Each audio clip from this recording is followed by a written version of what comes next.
Network.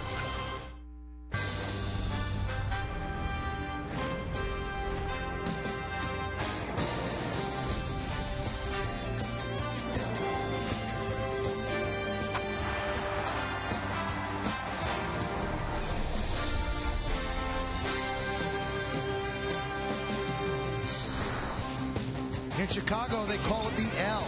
Here they call it the elevated train. We call him the starting pitcher for tonight's game. Crowd filing in the Yankee Stadium for the beginning of a long set against the second city opponents. As tonight, the Yes Network presents New York Yankees baseball. It's the New York Yankees against the Chicago White Sox in the first of four from Yankee Stadium in the Bronx. Hi, everybody, and welcome to Yankees baseball. We'll be joined momentarily by Al Leiter.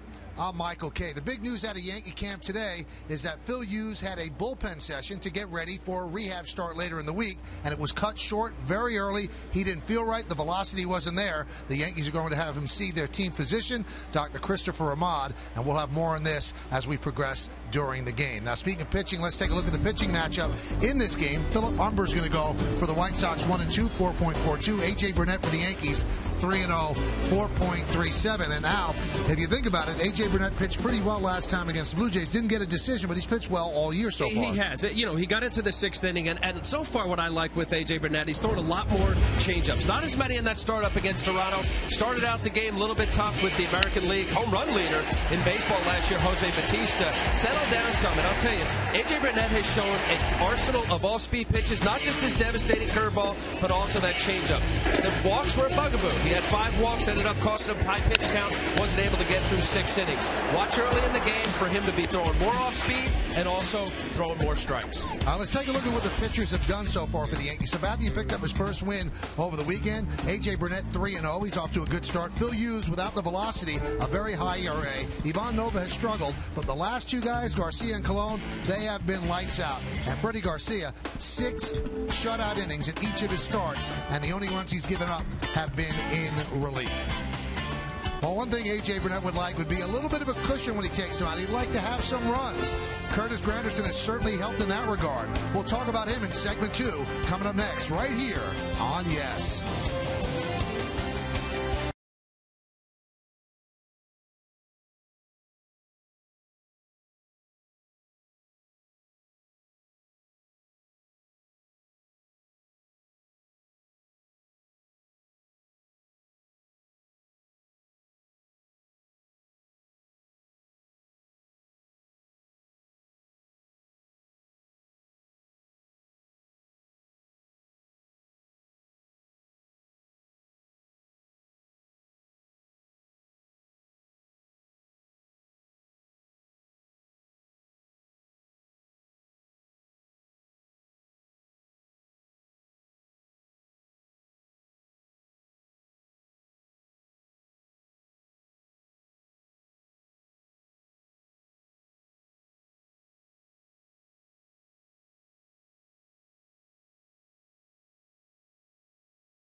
We'll have Yankee baseball in just a couple of moments. Yankees against the White Sox. White Sox have to contend with one of the hottest hitters in baseball, and it's Curtis Granderson. And Al, he really did pick up where he left off last year. You said it, and I'll say this. When you get a guy as hot as Curtis Granderson, it seems like anything that's thrown is hit. And this is what's happened recently. There's no question about it. He's got 5 home runs in his last 8 games, a 424 batting average clip.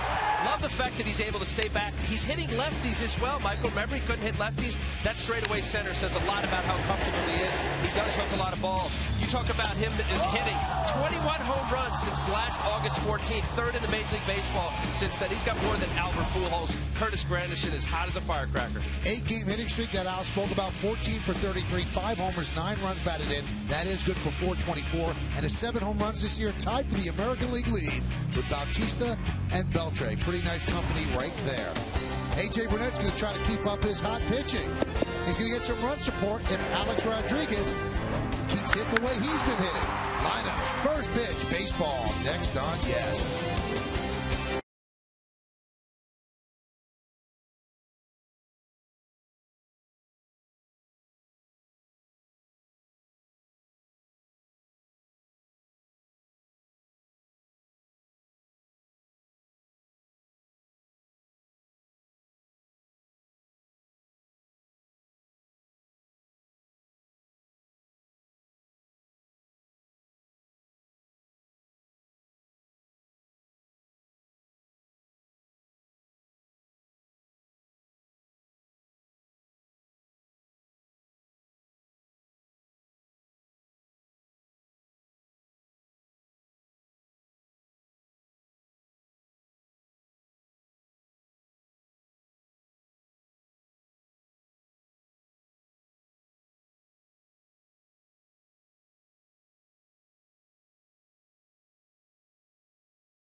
Setting opportunity in motion in New York to help our community and economy.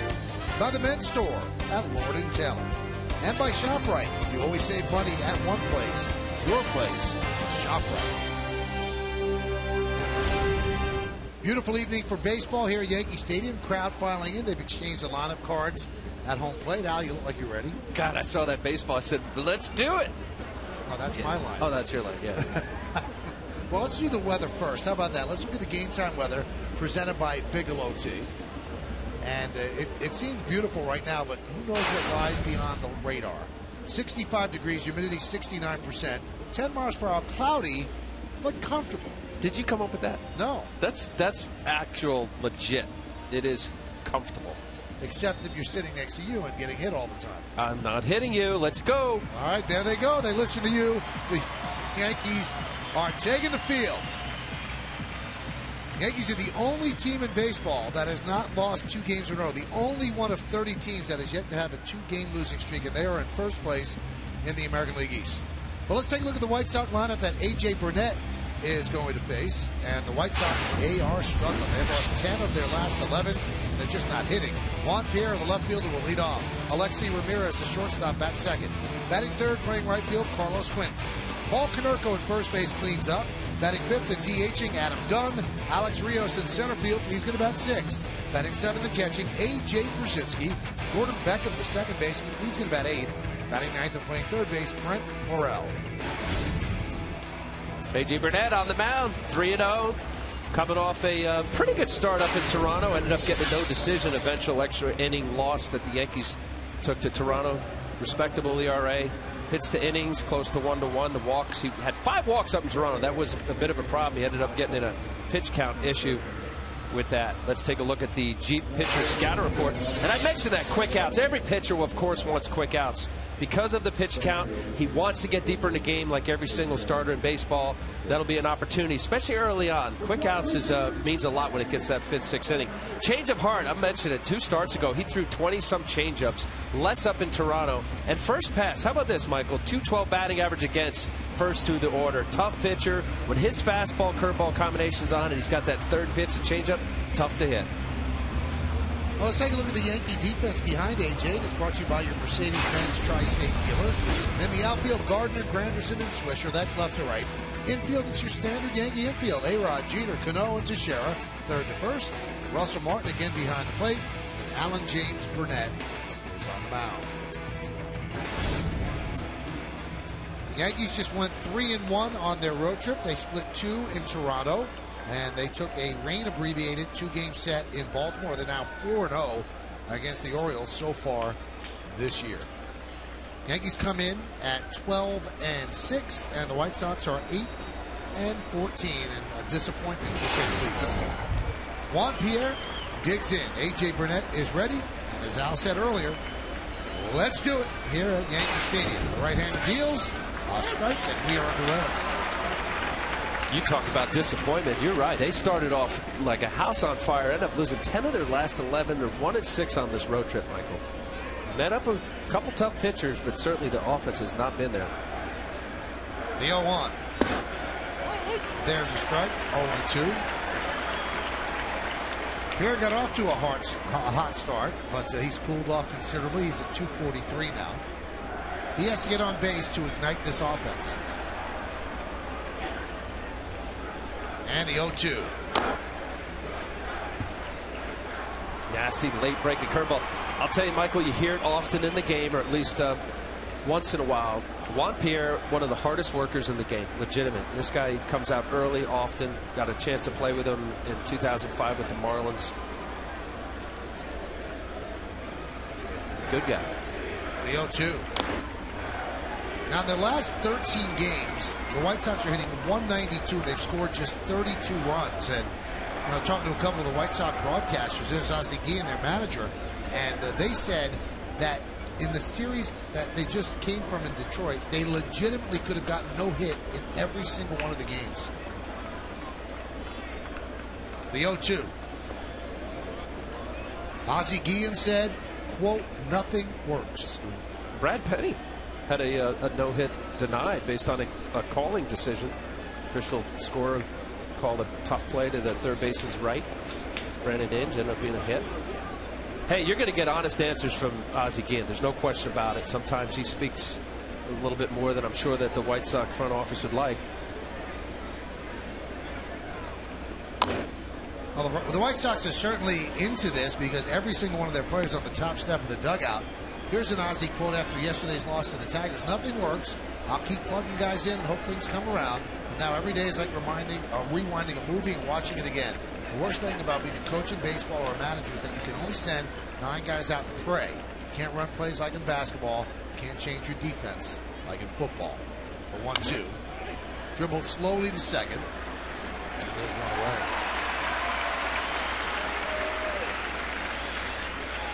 I got a chance to talk to Ozzie a little bit earlier, Michael, and he's a guy that'll say some things that'll upset some of his players because of his honesty. And he said, look, this isn't the time right now. We've hit rock bottom.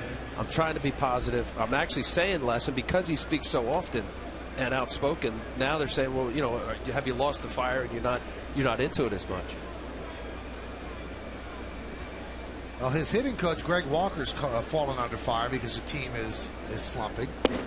And Ozzie, who signed a 1-year contract extension through next year in January, he has also been criticized for this team underachieving. A team with a $125 million payroll, and they're just not playing well. Their worst start after 22 games in 10 years. The 0-1. Driven out into left center field. Granderson got a good jump and ran it down for the second out to retire Alexi Ramirez. Tonight's closed captioning brought to you by Verizon Wireless.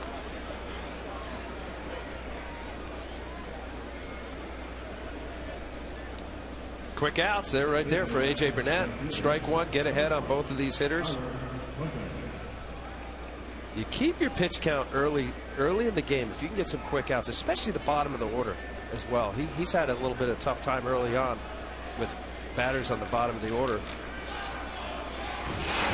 He's given up 10 hits from the 7-8 hitters so far.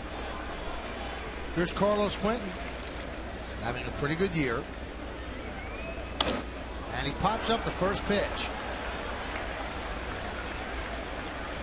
A.J. Burnett gets 3 in a row on just 10 pitches. White Sox go down in order.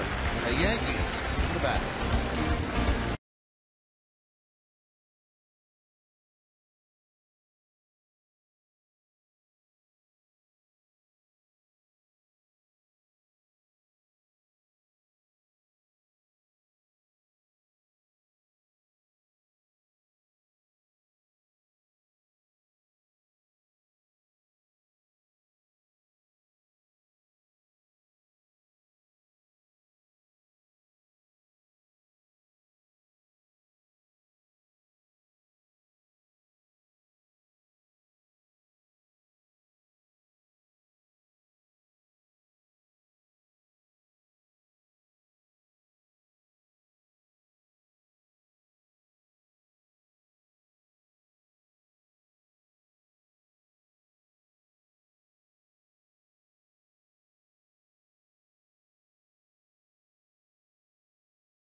Now Philip Umber will take his turn against this Yankee lineup. Yankee starting lineup presented by Lexus. The captain, the shortstop, Derek Jeter, 4 hits yesterday. He'll lead off. Curtis Granderson in center field will bat second. Batting third, playing first base, Mark Teixeira. Alex Rodriguez, the third baseman, cleans up. Batting fifth and playing second base, Robinson Cano. Nick Swisher in right field, he'll bat sixth. Number 7 hitter, DH Jorge Posada. Russell Martin will catch, he'll hit eighth. Batting ninth and playing left field, Brett Gardner. Big, tall right-hander Philip Umber making his early start. He's getting an opportunity here with the White Sox, especially with Jake Peavy out. This would be his 4th start. See what he's done so far. His last start in Tampa went in the 6th inning, gave up 4 runs.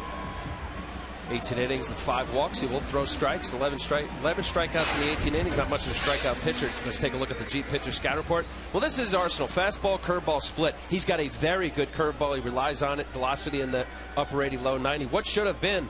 He was the 3rd overall pick by the New York Mets in 2004, and a lot of injuries and just didn't get it done. An opportunity knocks, I say right here. He's getting a chance here with the White Sox. They're giving him these starts, and he's hopefully for him, he's going to take advantage of it. Derek Jeter digs in, and he grounds one foul. Derek had 4 hits and 6 at bats yesterday, and that's worth noting because the last time Derek had 4 hits in a game in April was 10 years ago. So that's different for him. A couple of them of the infield variety, but they are line drives in the box score.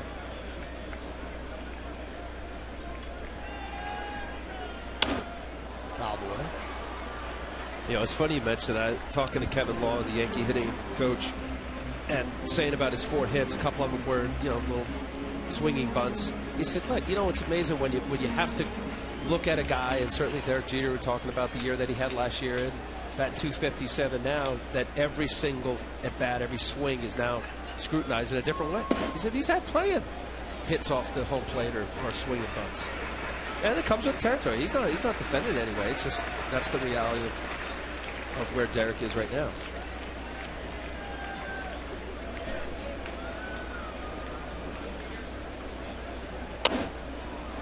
Tried to pull that outside pitch, just fouled it off. Philip Umber, as Al said, went to Rice. Really had a great college career. He was coached by Wayne Graham, who was actually a third baseman for Casey Stengel on the 1964 Mets. But he got hurt early, underwent Tommy John surgery in 2005, and has really never realized his potential. The 1-2. Hit sharply on one hop to Alexei Ramirez. One away. Let's take a look at the entire White Sox defense, brought to you by your Mercedes-Benz Tri-State dealer. Pierre, Rios, and Quinton left to right in the outfield. In the infield, Morrow, Ramirez, Beckham, and Konerko third to first. Brzezinski behind the plate, and Umber is on the mound.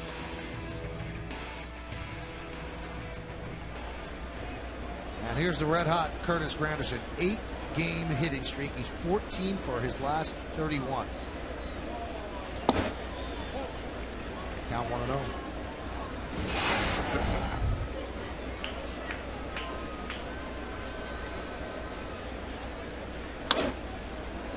Grounded foul outside of first.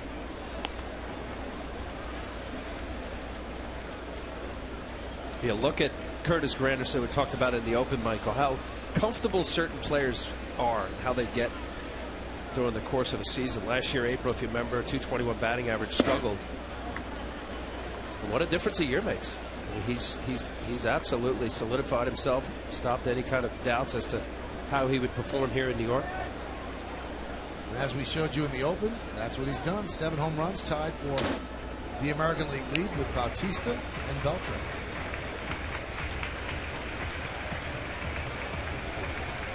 Now, Umber is a rare player that was drafted by both the Yankees and the Mets. Yankees drafted him in the 29th round in 2001. He decided to go to Rice. And then 3 years later, the Mets drafted him in the first round. I mean, what a shame, Michael. You said about the Tommy John. Boy, it seems like everybody, you know, you get a Tommy John surgery. Look at the draft here. Matt Bush, number 1. Certainly Justin Verlander, great front-end pitcher. Jeff Neiman. Phil Hughes was number 23 in that draft. The 2-2. And you mentioned about who was the Casey Stenger's third baseman? Wayne Gray. That career, no kidding, 35 and 8 while at Rice University.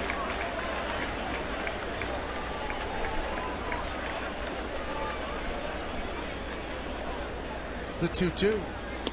Well, there were a lot of schools that thought out. Some teams like to draft pitchers out of college because they think they're closer to a finished product. Others don't because there's really no limit to how they're used and nobody's really watching the coach who has to win. Others like to draft kids out of high school where they are an unfinished product. High fly ball down the right field line. Long run for Quinton.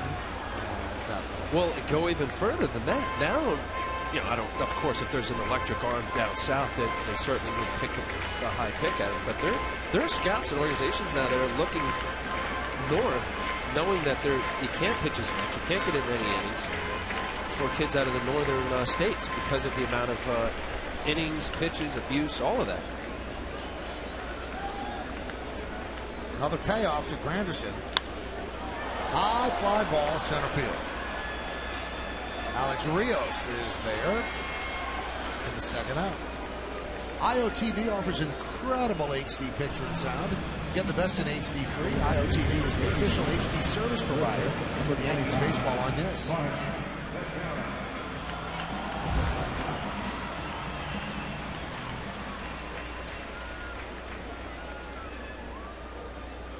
Here's Mark Teixeira against Umbra.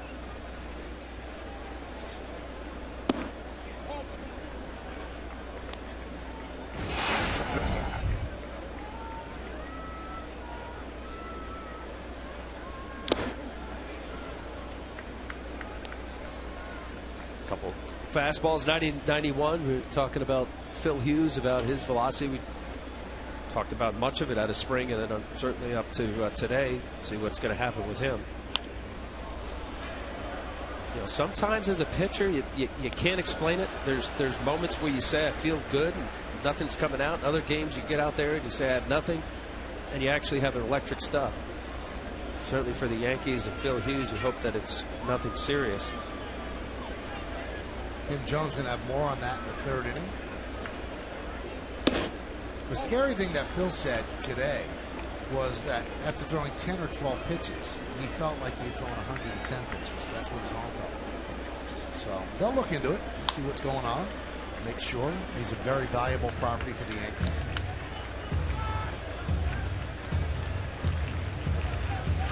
Count 2-2 on Teixeira. Teixeira is 9 for his last 27. Really swinging the bat well. Gotten off to a good start this year. 6 homers, 16 ribbies. Strike 3. Teixeira down looking. So a strong first inning for Phil Umbra. We played one here at the stadium. There's no score. You're watching Yankees baseball on the Yes Network.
Next question is, who do you think should be the White Sox closer? I think Ozzie Ian wanted us to ask you this. You can text your vote to 58772. Standard text messaging rates apply. Should it be Jesse Crane, Chris Sale, Sergio Santos, or Matt Thornton? We'll find out how you vote a little bit later on. They let Bobby Jenks leave as a free agent, and he ended up signing with the Red Sox, and he's setting up there. Well, so far the bullpen has been a problem. Haven't had many save opportunities since this losing streak has been hitting them. Chris Sale, the young left-hander, they thought give it to Matt Thornton. Both have struggled.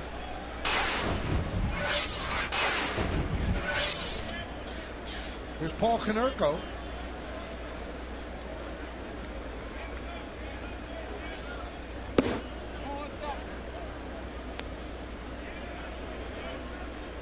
Konerko re-signed with the White Sox, and he's gotten off to a nice start. He's a favorite of the White Sox owner, Jerry Reinsdorf.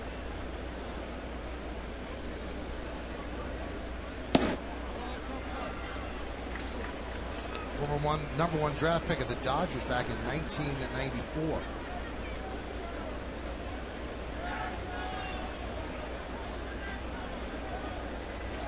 Should be. Every year, 20-plus home runs. Last year, 39 home runs, 111 RBIs.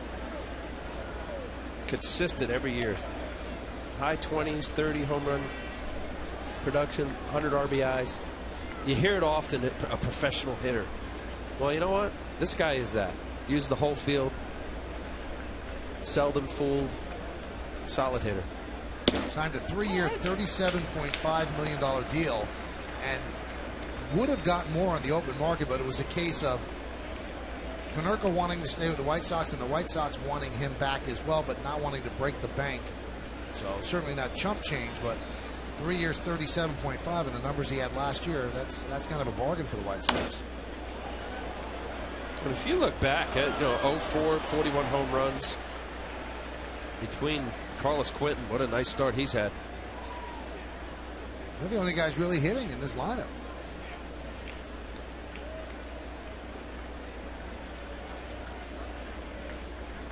They've hit just 6 home runs in the last 9 games. Fouled away. They just don't score.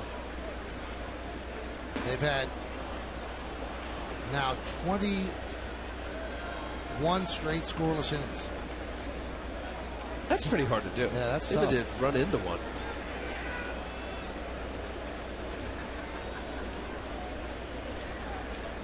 Greg Walker, the hitting coach. 3-2. And Konerko walks. Let's take a look at the White Sox team scout report, brought to you by Volvo.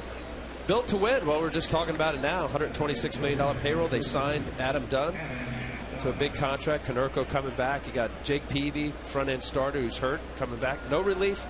Also mentioned about their bullpen having struggled. Part of their problem right now. Bobby Jenks now setting up Papelbon up in Boston. And where's the O? Well, you mentioned it, Michael. 14 home runs in the first 11 games. In the last 11, 7 home runs, averaging 2.3 runs. But like the Red Sox, as they struggled early on, I believe this team is a good team. Yes, there's going to be some issue with the bullpen. I like their starting rotation. Adam Dunn, legitimate, unbelievable power. And as we just showed with Quentin and Konerko, this is a nice formidable 3-4-5 in the lineup. He signed a 4-year, $56 million free agent contract with the White Sox. Look this up, Al. In his career, and he's had a nice career, he has never been on a team for a full season that had an over 500 record. So Adam Dunn's trying to do something that he's never done before, help a team win. And I'm sure that those teams were not great teams, but it just worked out that they didn't have over 500 records. Last 5 years, you can see this guy hits the ball out. I mean, that's just a smidge under 40 home runs he's averaging in 5 years, and he strikes out a lot as well. How apropos for the Windy City. The 2-1. Line drive, a base hit to right.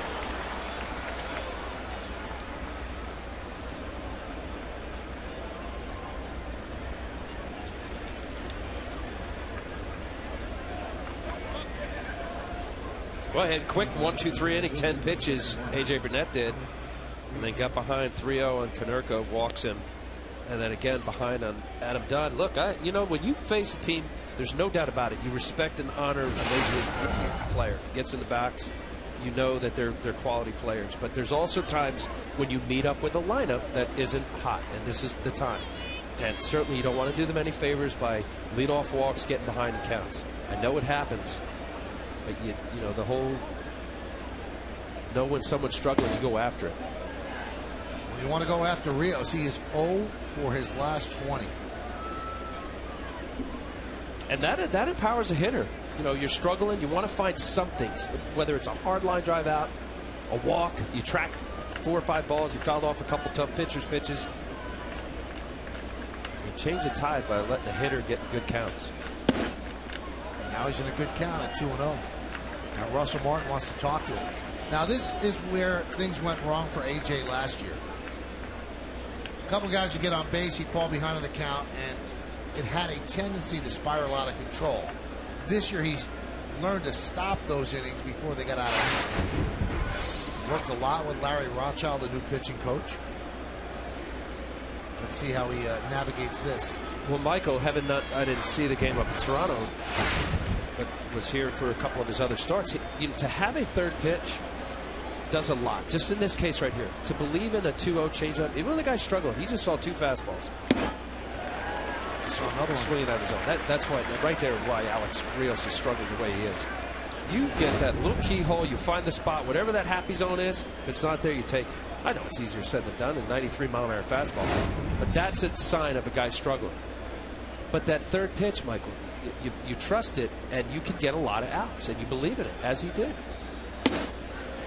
There's a strike, count 2-2.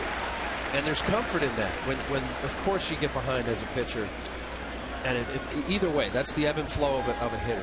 0-2, 1-2 hitters are struggling, they're fighting it off. 2-0, 2-1, 3-1, they're looking for their pitch. And the guy that's hot, you know, that's the danger zone.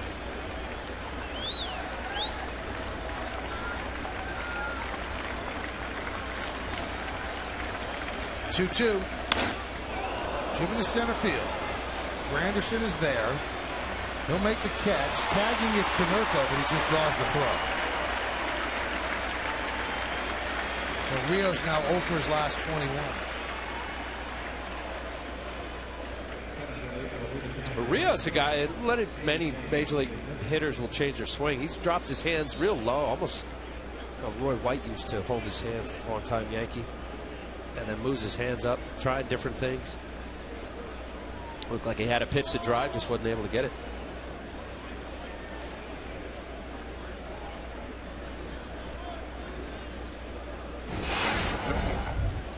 Here's A.J. Przinsky.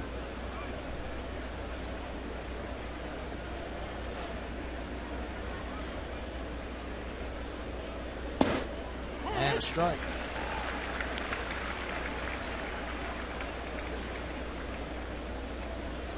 Veteran catcher, pesky hitter, gets big hits.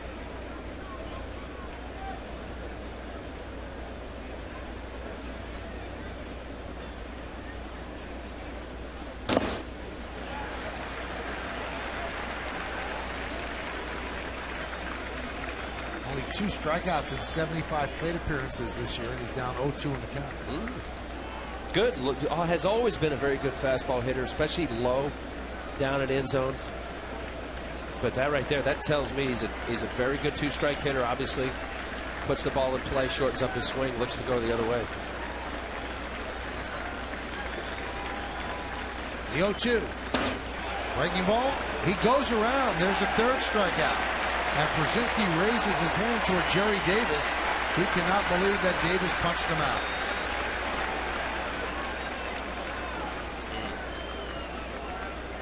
Well, from that angle, let's see here. I've seen worse than that. That looked like he checked it.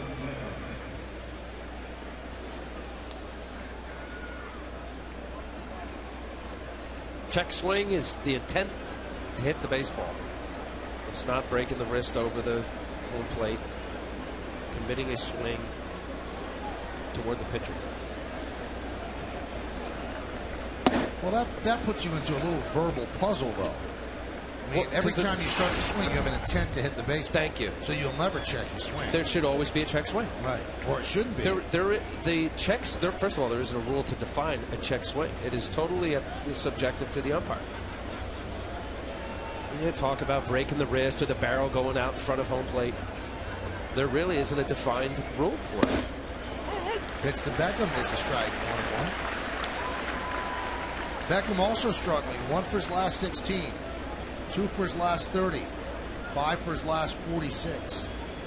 Started off hot, but look what he's done the last 11 games. And you can say that up and down this White Sox lineup. 1-1. Breaking ball just missed inside.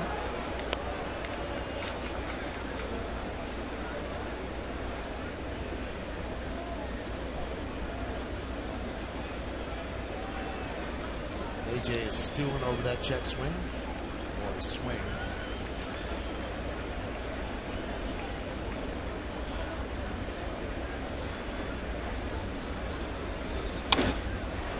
Now the count 2-2. Good fastball by Burnett today, 94 miles an hour consistently. Mentioned Gordon Beckham, #1 pick out of the University of Georgia as a shortstop. Now moving to second base, 8th overall, 2008. Konerko leads off second, Dunn off first. Shattered bat. Foul ball.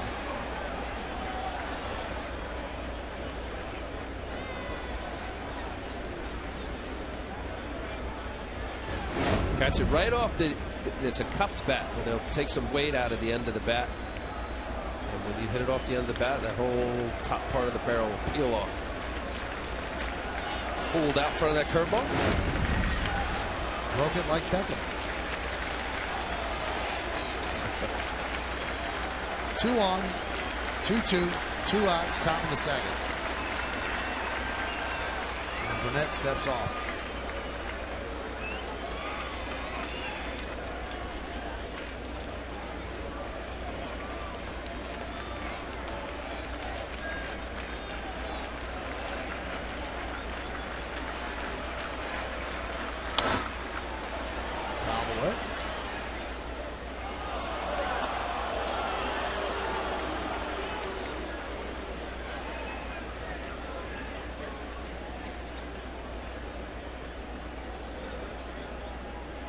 You still got that bottom lip out, you know, like you tell one of your kids, you know, you can't do that. AJ Pierzynski is always has shown a lot of emotion.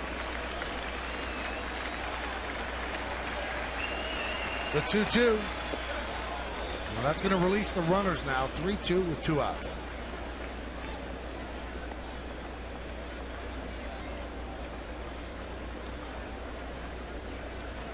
Not biting. Gordon Beckham holding off on that tough curveball.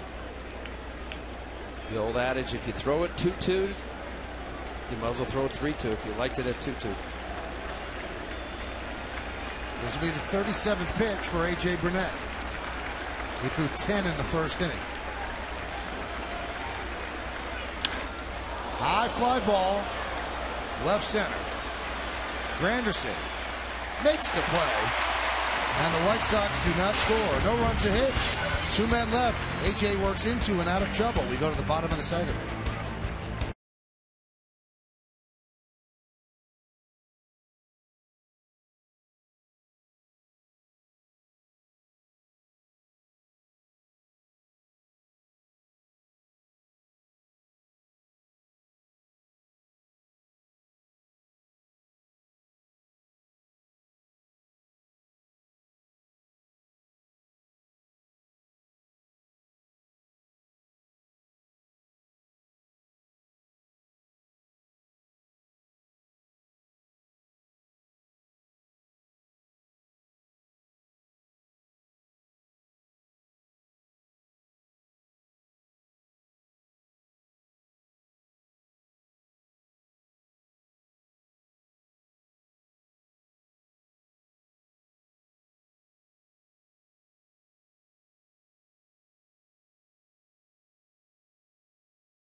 Express. Enjoy the journey. 3 more games against the White Sox, all night games. Tomorrow's on My 9.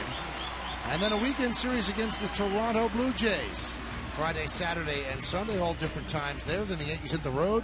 4 against the Tigers in Detroit. And then 3 against the Rangers in Texas.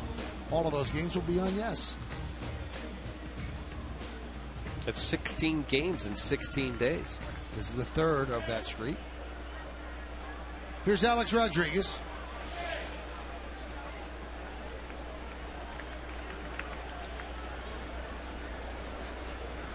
Count 0-1. Alex with his 22nd career Grand Slam on Saturday. So he is 1 behind Lou Gehrig for the all-time lead in that category. The Iron Horse had 23. And there's 22 for Alex. Got himself into a good hitter's count and just crushed the baseball. And that broke the tie with Manny Ramirez. They were tied at 21.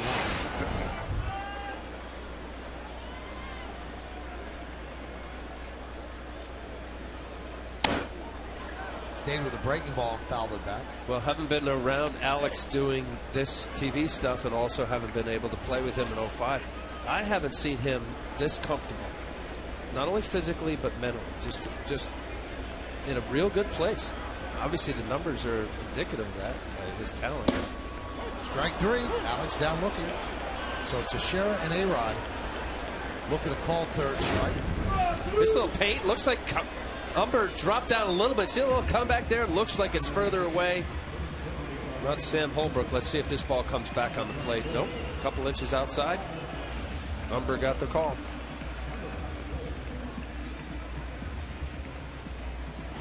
You know, when I see that, these hitters, they know exactly whether it's on the plate or not. As often as they see so many pitches in the major leagues. Great plate recognition. Here's Cano, 13-game hitting streak.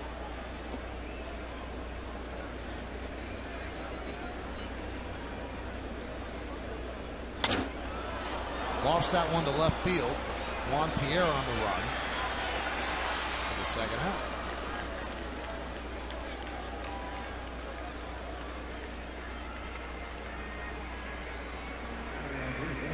So help me out. This is a tough guy. Juan Pierre had a little tough go last few games. Struggling in left field defensively. Yeah, see that sky there? It's not dark enough. But yet that somewhat white baseball, it's all rubbed up with some mud. It's hard to see in the twilight. Here's Nick Swisher. Nick's been struggling, especially from this side of the plate. 2 hits in his last 26 at bats. And he's hitting .234. Still looking for his first home run. Now 1-1.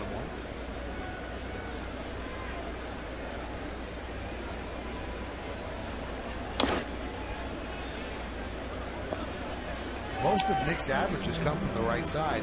Unfortunately, though, when you're a switch hitter, you'd rather be stronger from the left side because there are so many more right-handed pitchers.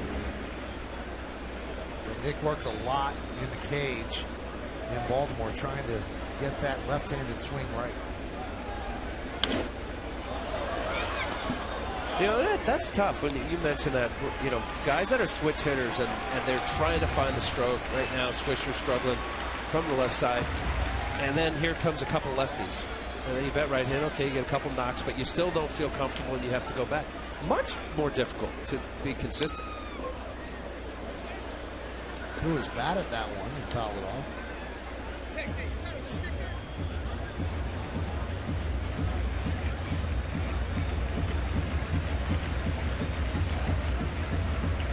Fighting off the 2 strikes. Big curveball from Phil Umber. Nick's always had such a very good eye, knowing balls and strikes, not afraid to take his walks.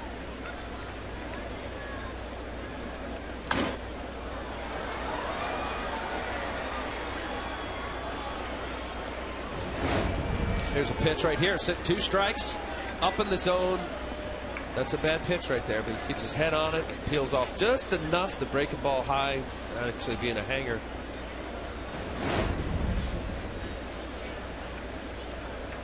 One, two. Missed with that one. Count 2-2. First changeup, Phil Humber. Up, I guess. Above the belt. Can't go by the letters anymore. Anything above the belt is usually a ball. Certainly in the left field. Backing up his Pierre. Still back.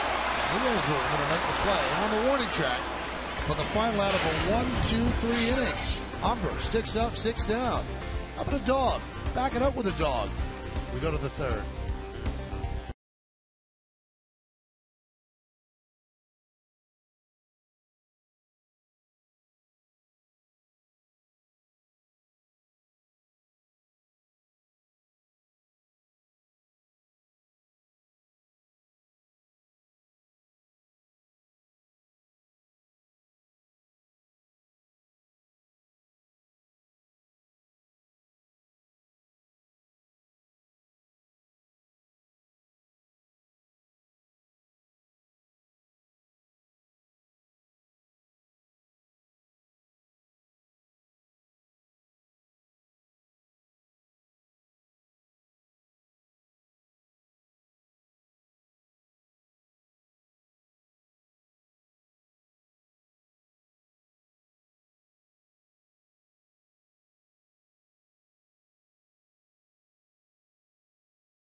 There's no score, just one hit for the Chicago White Sox. So Humber and Burnett are hooked in a pitcher's duel here as we go to the third. We also go to Kim Jones, who will join us from the third base camera box. Kim, obviously the big news today was about the Yankees, Phil Hughes, and tell us what you know.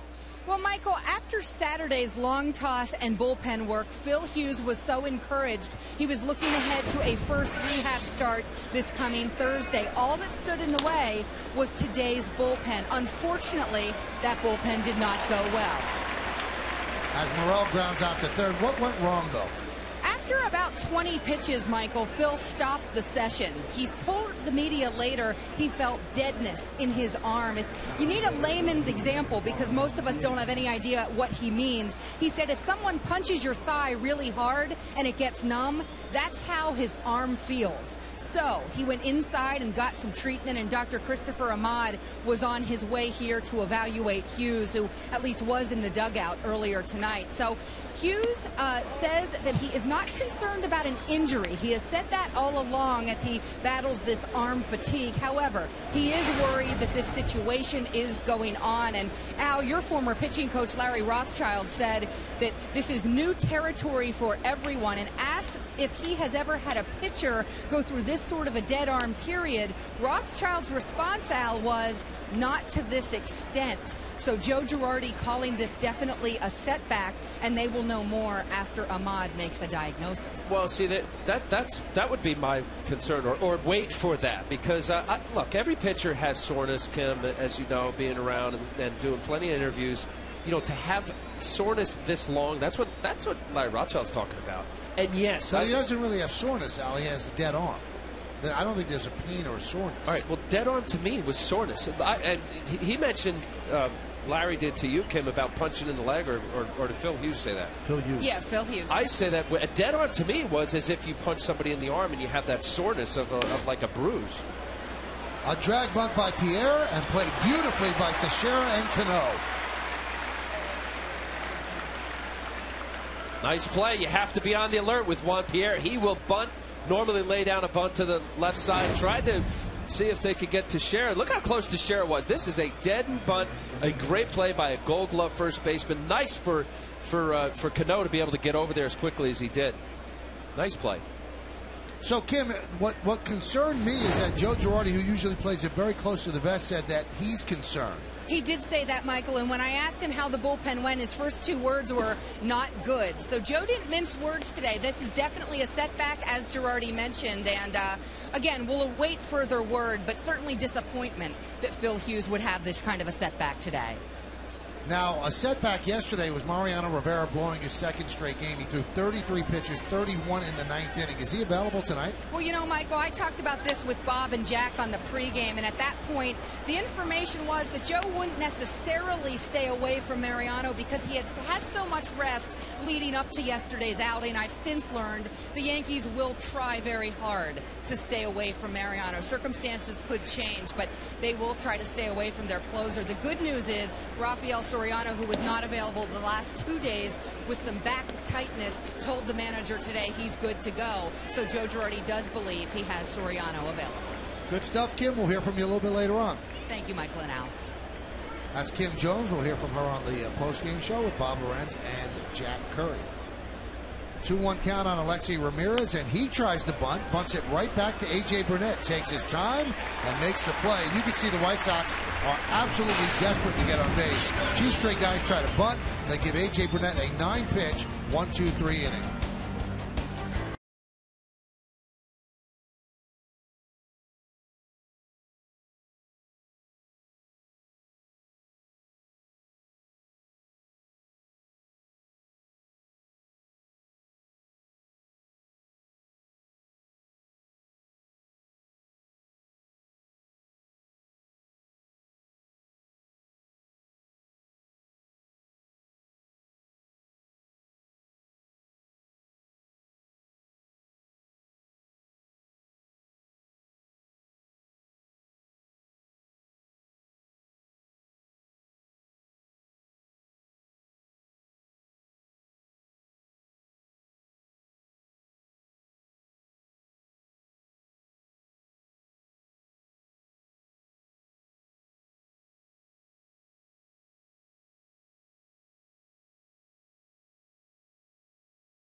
And conserve energy in your home.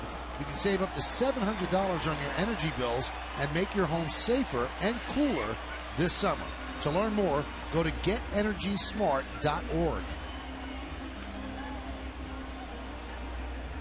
When we go to the bottom of the third inning on the Lincoln scoreboard, there is no score, so two attempted bunts at the top of the order for the White Sox. It doesn't work out for them. Played beautifully by the Yankees, one by Teixeira to Cano and one by Burnett to Teixeira. Bottom third of the Yankee order against Umber. They've yet to reach base, and here is Posada. Al, just to put a bow on the entire Phil Hughes thing, did you ever have a dead arm Yes. during your career? Yes. And how did you correct it? Extra training, weights. I would get in the training room, whirlpool, heat, ice, long toss, rest preferably. If you got an extra day somewhere. During the start, as I got a little older, I realized whatever my comfortable velocity was, let's say 90, and if you were off on that, it was okay. You would end up realizing, hey, it's okay. If my velocity's off a little bit, I still have, plan B, C, whatever that is. More curveballs, more changeups. Be conscious of keeping the ball down, and you work through it. But you were older then. I was older. Yeah, when I was younger, probably like Phil, I would have been concerned. It's scary, Michael. Look, here's a young kid. 18-game winner last year. All-star. And all of a sudden now, and you have to, oh, by the way, answer to, what's wrong with your velocity? What's wrong with your velocity? Hey, your velocity's down. Are you okay? Yeah, I'm fine. That plays on you mentally, of course, physically. And then you start going out, you don't want to believe it. You're hearing it, hey, I feel fine. You're going through your normal routine, getting in the training room with the strength and conditioning coach. You get all of that, and it's not coming out. So, yes, I think the concern is to be conservative. If it means to put him on the DL and really figure it out, give him extensive time off for him to get it back, because there's no, if you're telling me there is anything wrong with him and he dropped consistently 3 miles an hour, that's not normal, which is what it's been. Last year we had this pitch FX stuff, right? He was averaging 92 and change, and this year it's been higher, yeah, almost 93, touched some 96s, and this year he's been right at 90. So get it right. If it's a matter of him, whatever they have to do to get him mentally and physically where he needs to be. It's a big part of this rotation. Very high ceiling on Phil Hughes. He's a high commodity for the Yankees. He's a homegrown pitcher that a lot of teams have asked for in trades, and the Yankees held off, and it paid off for them last year when he made the All-Star team and won 18 games. Count 0-2 on Russell Martin. Russell 13 for his last 36. He's been red hot. Check swing.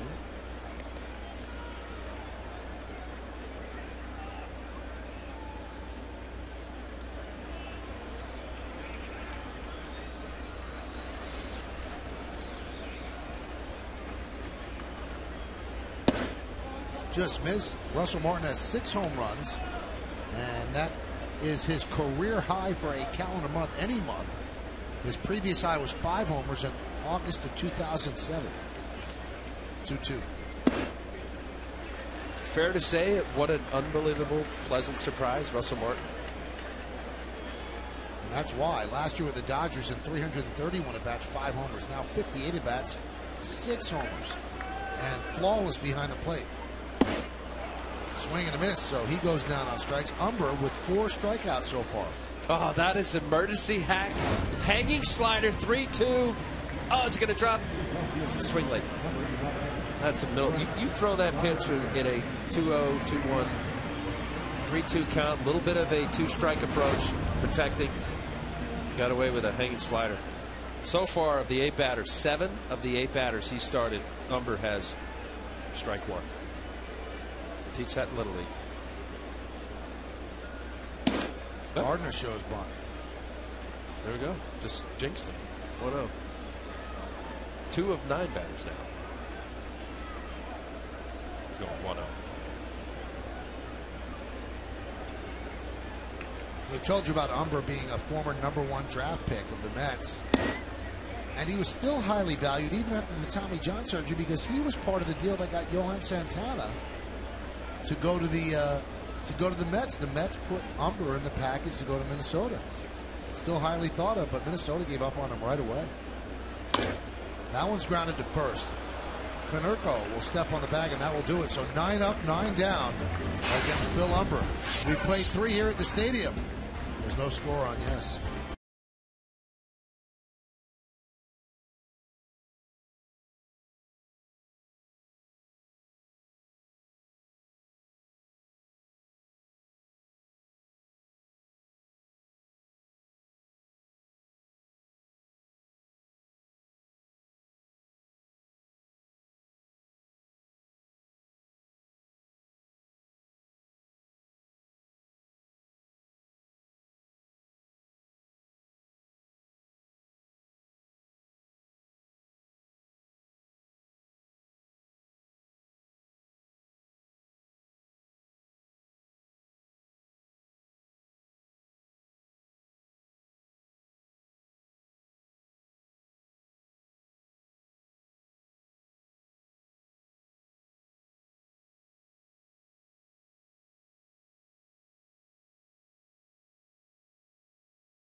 It's time for the New York State Smokers Quit Line Quiz. Derek Jeter has won 5 Gold Gloves at shortstop. Which 4 shortstops have won more than 5 Gold Gloves? I think those guys might know.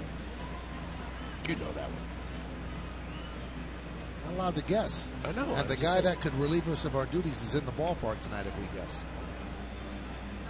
Who would that be? I'll tell you later. No score. How about this? The White Sox have now gone 23 innings without scoring a run. And A.J. Burnett would like to make it 24. He'll face the heart of the order, Quinton, Konerko, and Dunn.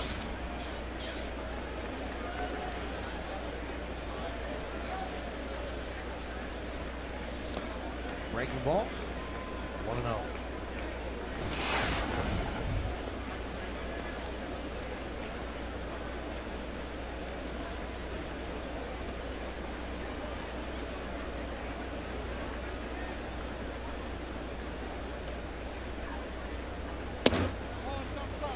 Well, let's take a look at the Home Depot Hitters Scouting Report. Carlos Quinton, what a year so far. We talked about he's been much of the office with Konerko. Extra base hits. Of his hits, 24 of hits this year, 17 of them extra base hits. 71% of his hits so far have been extra base hits.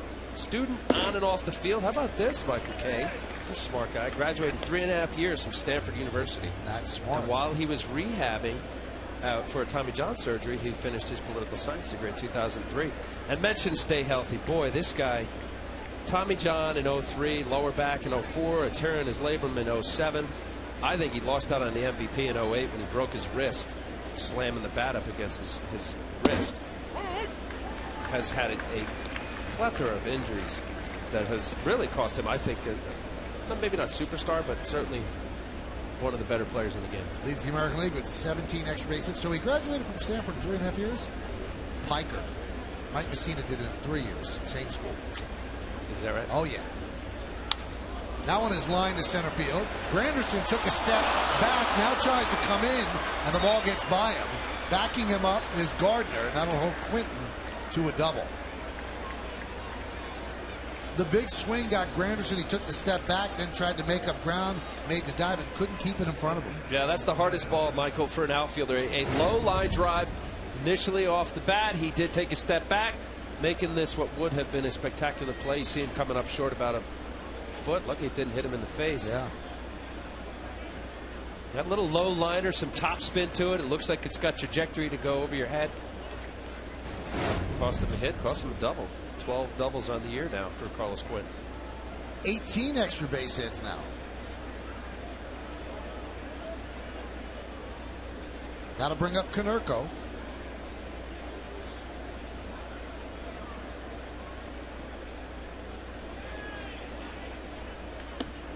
Buzzed him with a fastball upstairs. 48% of his career hits have been extra base hits. That's the 4th highest percentage amongst active players. The other one's Branyan, Dunn, and Ortiz. Some ducks on the pond. That's an RBI machine.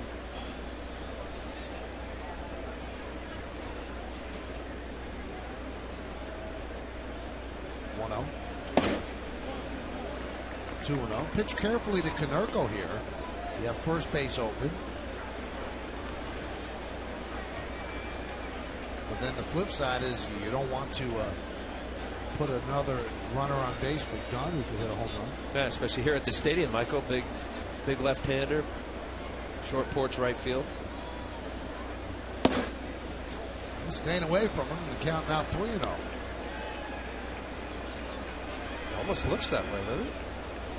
Pitching around in here with nobody out. You get behind, and certainly Konerko, any middle of the lineup hitter, bat 4th there tonight. You want to make sure you make that pitcher's pitch, and before you know it, you're 3-0. Fastball right there, assuming that Konerko would take, and the count 3-1. Well, Dunn lifetime 214. And this is early for matchups if you're thinking as for A.J. Burnett. You just want to get outs. A lifetime Konerko 308, 4 for 13, 2 home runs coming into tonight's game. He did walk in his first at bat.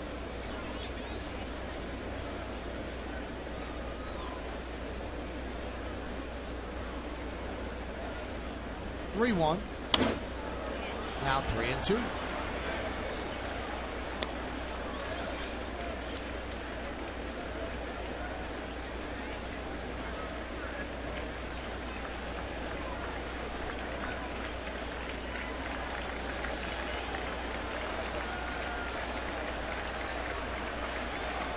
Quinton leads off second.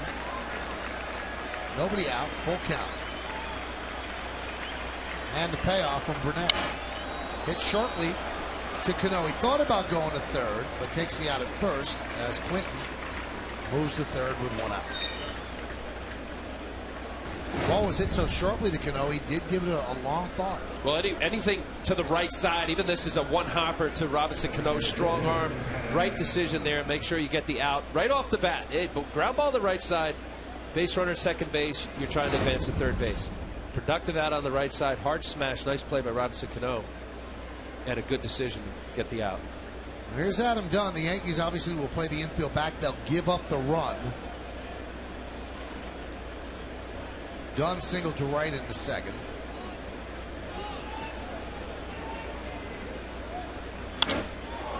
There's a ground ball right to Jeter. That's going to score a run. And that breaks the streak of 23 and a third scoreless innings by the White Sox. They lead 1-0.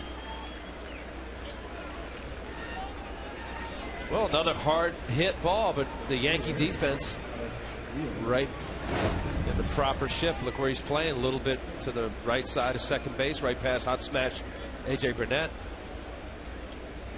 Derek Jeter getting the easy out.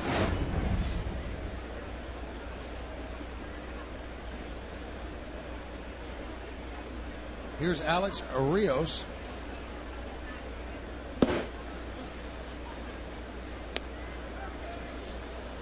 Rios 0 for 21 and 1 for his last 25.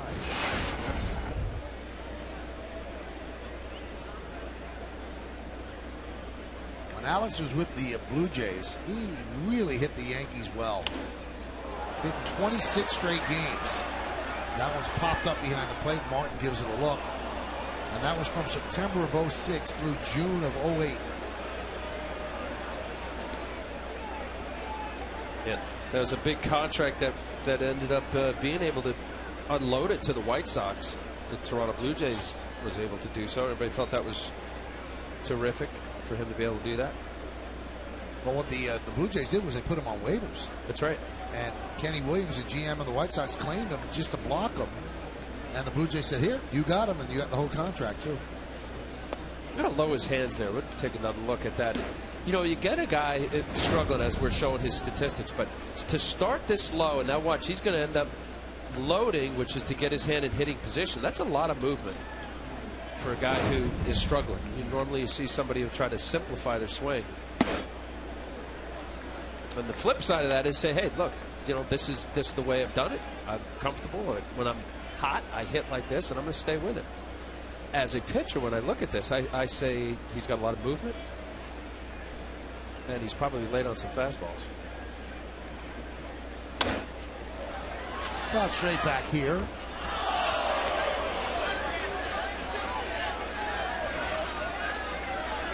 Those are the last 4 years by Alex Rios. Nice bounce back year last year, 284, 21, and 88.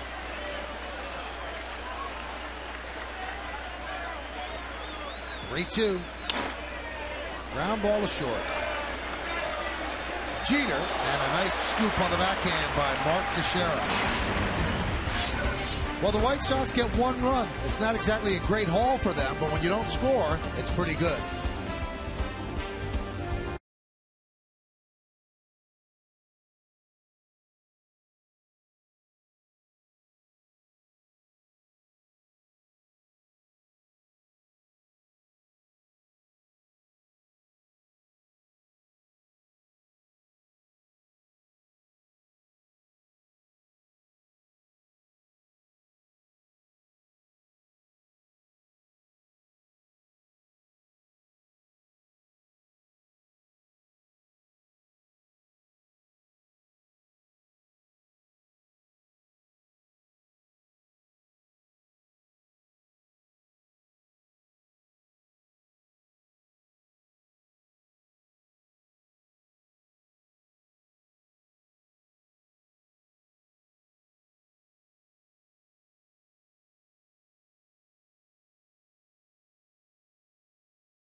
Derek has won 5 Gold Gloves at shortstop.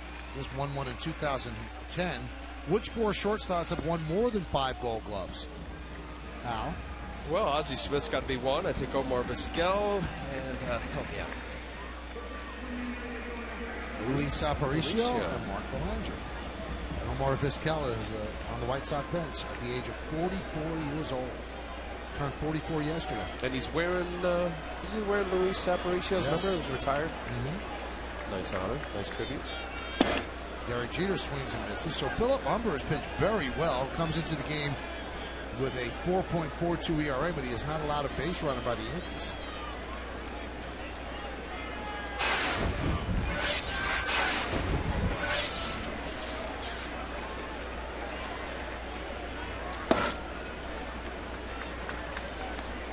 So Carlos Quentin scores a run for Philip Humber. They were once on opposite teams.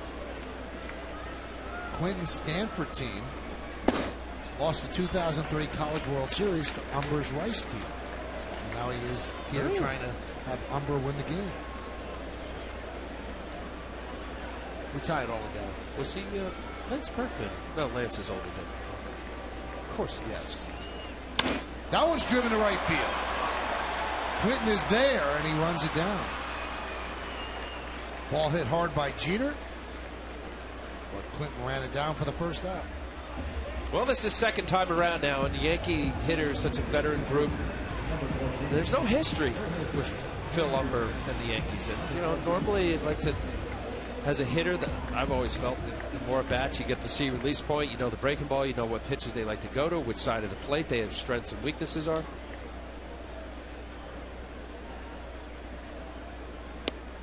Granderson takes a strike from Humber. So it becomes more of a fact-finding mission that first go-round with a pitcher you haven't seen.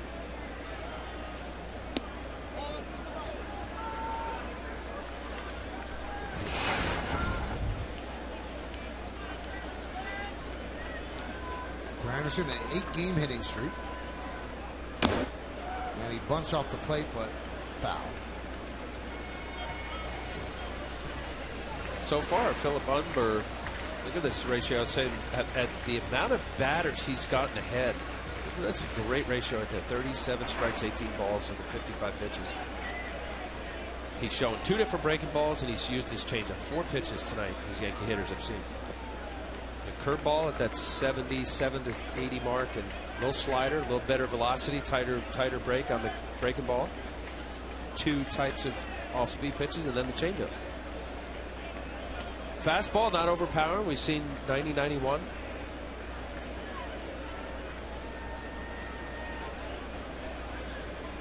A little bit high.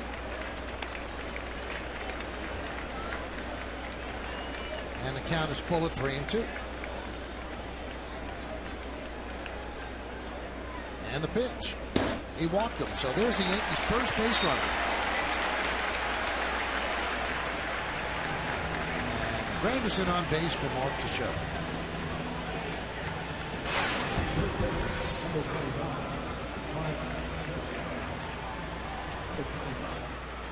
Teixeira struck out looking in the first inning.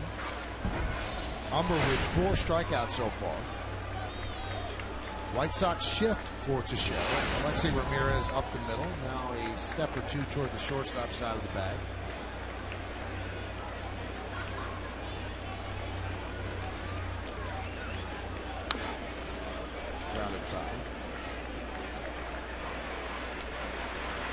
The third baseman, Brent Morrell, is playing where the shortstop would normally play.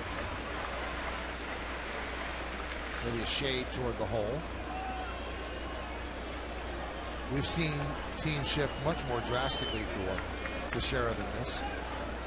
Pull the outfield. This is all done on spray charts. All of these pitches are recorded, and obviously where the ball is hit.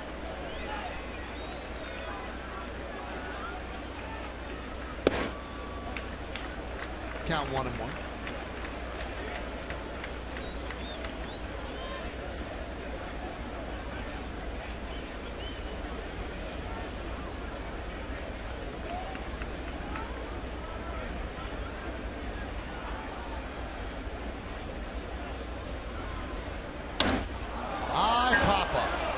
just missed that one. Beckham will make the play for the second one. That's a major league pop-up right there. Yes, it is. Big league pop-up, no doubt about it. This ended up being a cutter. You saw 2 changeups in a row from Umber.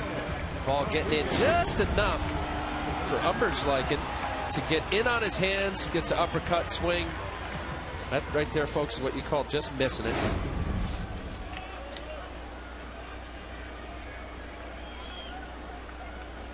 Wind kicking up here at the stadium.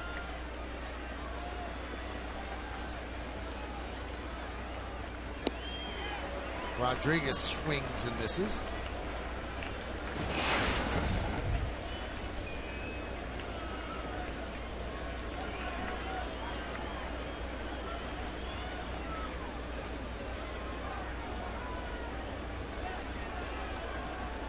Runner goes. Throw to second.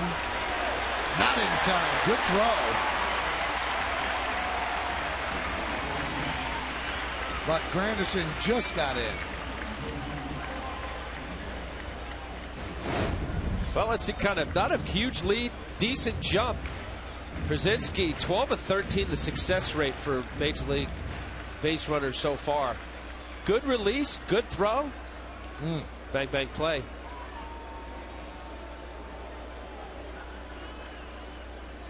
Just got in.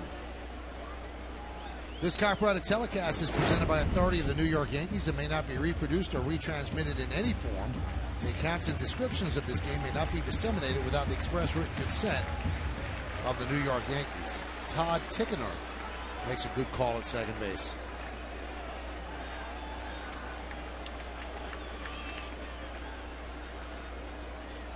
And the 0-2. Lofted into right center field and deep. Giving chase is Quinton on the run. He'll make the play for the final out of the inning.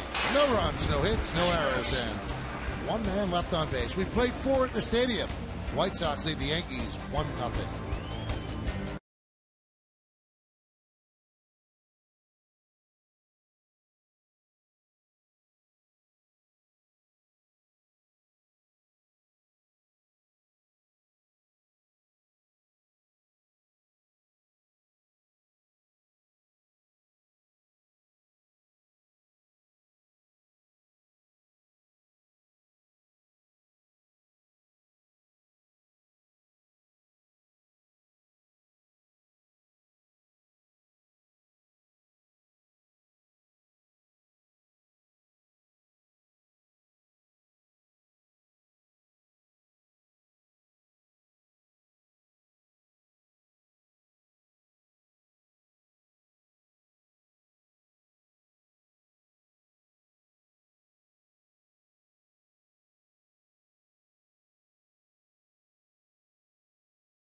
Rookie of the Year is at the game tonight, and he's going to be jumping over some cars in the parking lot a little bit later on. That's how he won the Slam Dunk Championship this year.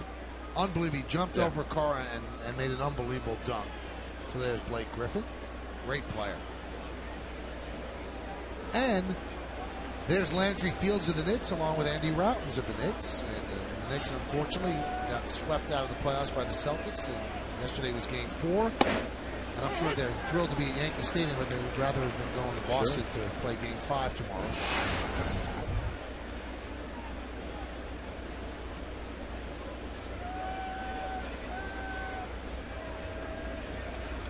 And the 0-1.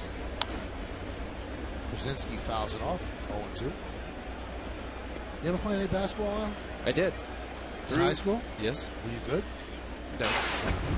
Really? After my freshman year, the varsity basketball coach, who was also the defensive back coach on the football team, came out and said, Al, don't go out for basketball next year. I don't want to have to cut you. Wow. Yeah, yeah. See, but that shouldn't have stopped you. There's a ground ball to second. Cano gobbles it up because Michael Jordan was cut as a freshman off his high school team. He was. I know. Al Leiter, Michael Jordan. For all you kids out there, don't get discouraged. Like me. Right, because Al said, okay, then I'll become a superstar baseball player. No, I knew. I played basketball for my buddies and to stay in shape for baseball.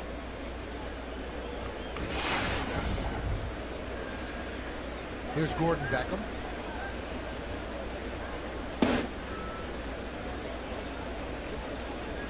Bet you were a little bit of a chucker, right? No, it was underneath. I was banging over really? the boards. Yeah. 68 pitches for Burnett. That's how it breaks down. He had that 27 pitch second inning.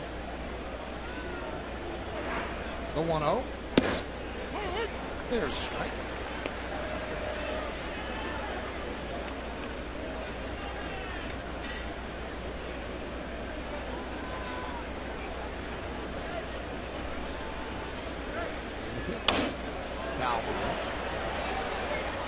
First game of a 7-game homestand.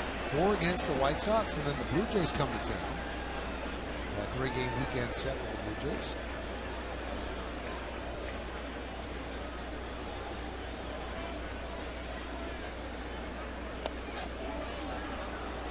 And the count 2-2.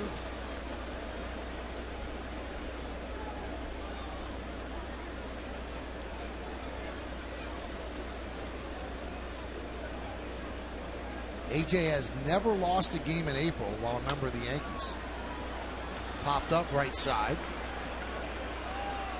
He's 8-0 in 14 starts as a Yankee in the month of April.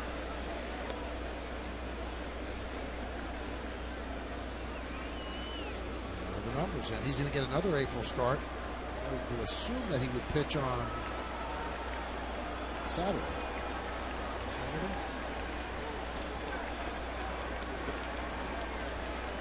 April 30th, Saturday. Toronto Blue Jays come to town. The 2-2. Did he go? Yes, he did. So Beckham down on strikes. Now what Ozzie wants, he wants him to ask for help, because most people don't think that the home plate umpire could really see a check swing if they're looking at the pitch. Well, I mean, a lot of swing, a break under the wrist, a little committed. I don't know. I think Sam Holbrook had as good a look as anybody.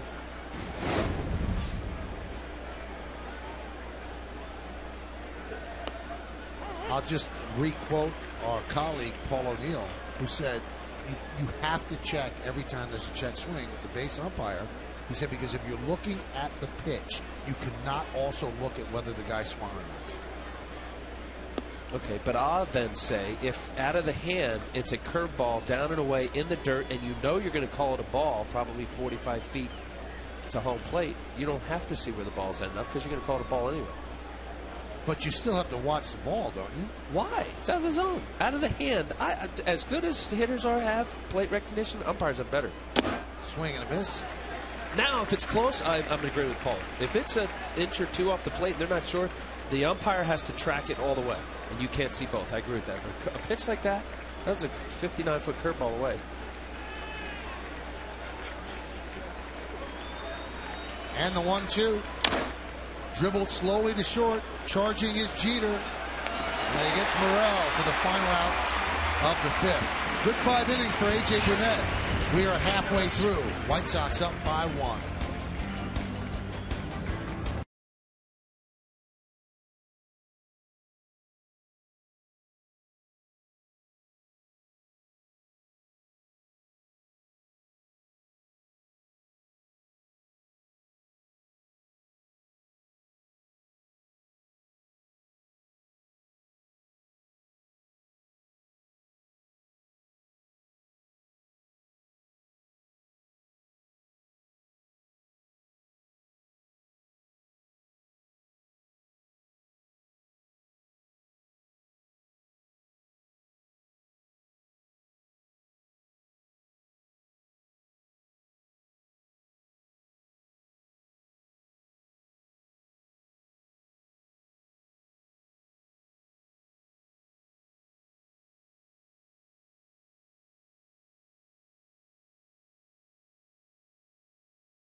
day. Nice play. Derek Jeter come charging in, all in one motion. Quick little flip throw. Nice play from Teixeira, staying on the bag. GE partner play. 1-0.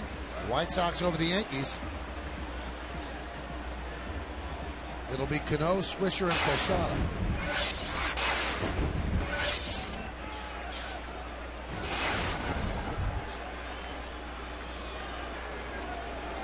Well, Robinson Cano is first at bat, swung at the first pitch, fly ball to left. Let's see if he tries the keyhole. Yep, takes a pitch there. Trying to bait Brent Morel to come on in.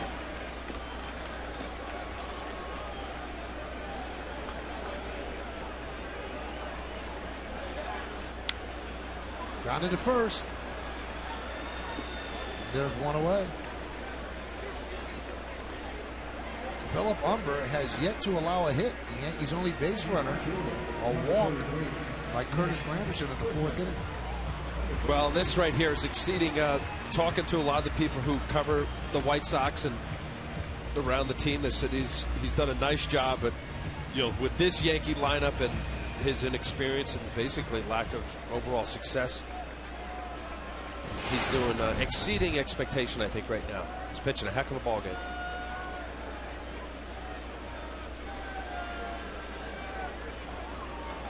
What an opportunity for Humber. Keep pitching like this, they'll find starts for you. Now it's fouled away off the bat of Swisher. Swisher, deep fly ball to left in the 2nd inning.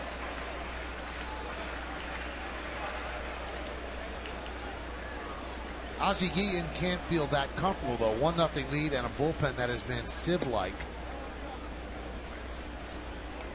So he'd like to get some more runs against A.J. Burnett.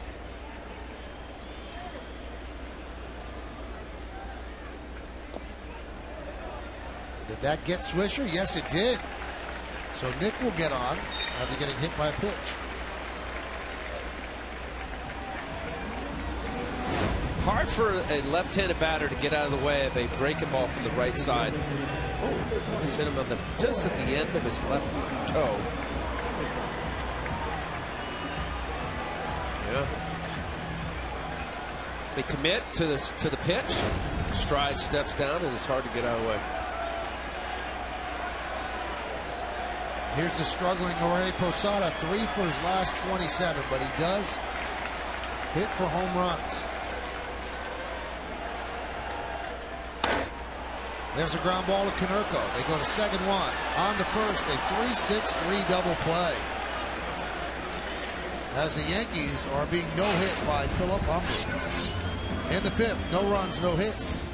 And because of the double play, nobody left on base. Konerko started it, and he finished it with the catch. We go to the 6th.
by Priest in 3D in theaters May 13th, and by Blimpie, America's Sub Shop. Well, who'd have thunk this? Philip Humber is no-hitting the Yankees through 5 innings, and the Yankees are trailing 1-0. So a run in the 4th inning by the White Sox, their first run in 23 innings. Right now is giving them the lead. Top of the order, Juan Pierre against A.J. Burnett, who's pitched very well. Pitch is high, 1-0. Well, you know, look, Juan Pierre bunts a lot. This is very close, as he should, because Juan Pierre has shown he bunted earlier, tried to pull it down the first base line. Good play from Teixeira. Line to the left field, coming on Gardner, and he makes the play. Oh, what a play by Gardner. Alley had it played beautifully, and then his speed caught up with the line drive. Great play. You know, this is the setup here from Juan Pierre. You know that the third baseman's in, and this is the little splash hit to left field, the slap hit, as Juan Pierre's made a career of doing so. Nice play, good jump. The speed of Gardner getting up on that ball, excellent. Certainly A.J. Burnett loving it.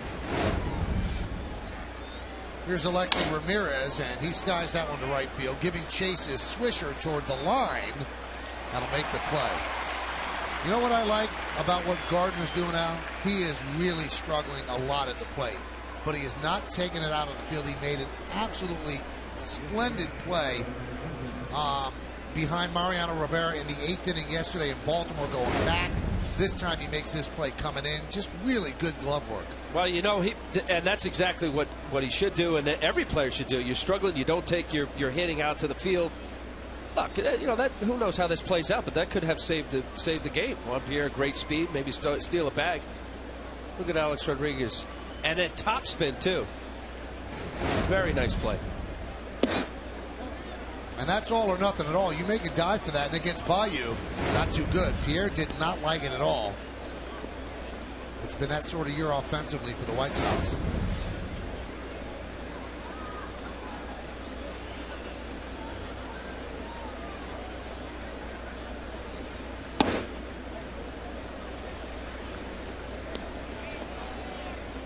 Right here, you get 2 quick outs. Ramirez doing AJ a favor, swinging at the first pitch. Now you get behind this middle of the lineup. Even though they're struggling, Quinton is not one of them. Konerko on deck. You got the big lefty in the hole. The 2-0. Nubbed in front of the plate. Russell Martin will take it and make the out at first. And a 1-2-3 inning for A.J. Burnett. He is retired 9 in a row after Quinton's double in the 4th. Helped by a nice play by Brett Gardner. 6-pitch inning for A.J.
Let's check out the Delta League leaders, and these are the slugging leaders.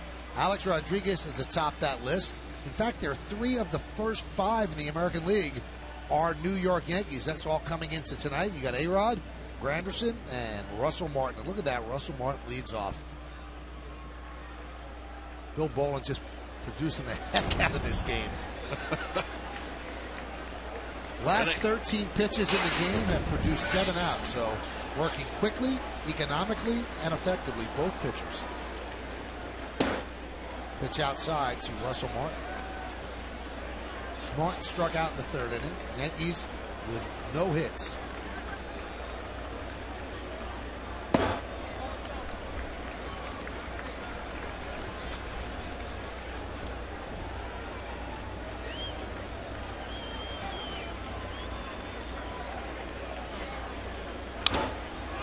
Grounded to short. Ramirez. 1 out.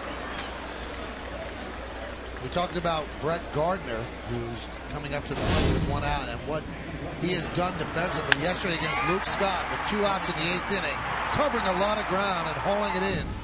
And Mariano likes what he sees tonight off the bat of Juan Pierre. Got a good jump, forward dive, and another fist pump from the pitcher. And the jump is really 90% of it. You see an outfielder get the great jump. Now with the combination of his speed, can catch an awful lot of balls that are hanging up in the air. There's a strike to Gardner. Gardner 2 for his last 15. Protected against the bunt. In a no-hit game, is it a bad play? That's part of his game. Count 0-2.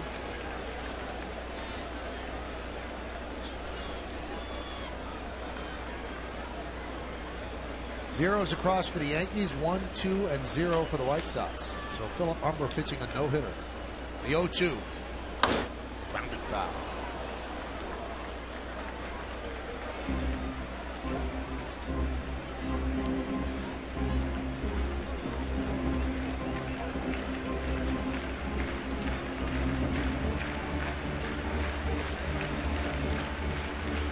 Now, Al, you pitched a no-hitter for the Marlins against the Rockies. When did you start thinking about it? After the 7th inning. The 0-2. Rounded to second base. Beckham. 2 outs. Well, and I say that because it's even winding up this way. In my no-hitter, I had 2 walks. And I ended up, through the 7th inning is the meat of a lineup. You flip it over 3 times. It'll be the 3rd time they see you. And if a couple walks, you're facing 3, 4, 5. If it's 1 walk, you're facing 2, 3, 4. Obviously, the meat of any offensive lineup. And I say you get through that 7th. Now you're dealing the 8th inning with either 6, 7, 8, or 7, 8, 9. And then pure adrenaline 9th inning. 77 pitches for Humber. He's allowed a walk, and he also hit a batter. And the walk was to Granderson, who stole second. That's the Yankees' only runner in scoring position. Here's Jeter. Hit the ball hard last time. Line drive to right. Run down by Clinton. That was fouled back to the screen.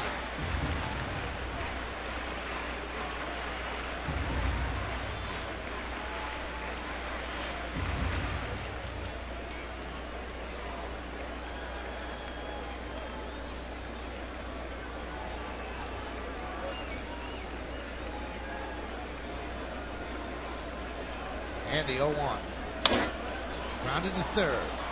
Grabbed there by Morel, and that'll do it. A 1-2-3 inning on 9 pitches by Philip Humber. Let's take it to the 7th. It's 1-0 Chicago.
Toyota text poll. Once again, the question, who do you think should be the White Sox closer? You've been texting us at 58772 all night, and here's how you voted. Very close vote, so nobody really has a strong opinion. Sergio Santos wins with 29%, then Jesse Crane 27, Thornton 24, Chris Sale 20. That's the way Ozzie Guillen feels as well. Cadillac scoreboard has the White Sox leading 1-0. So A.J. Burnett has pitched beautifully. Unfortunately for him, Philip Humber has pitched better.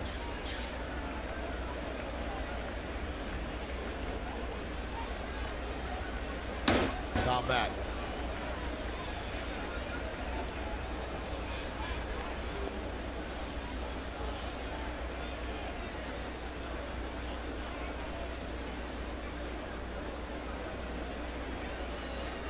Four, 5, and 6 in the White Sox order, starting with Konerko, a walk and a ground ball to second for Konerko.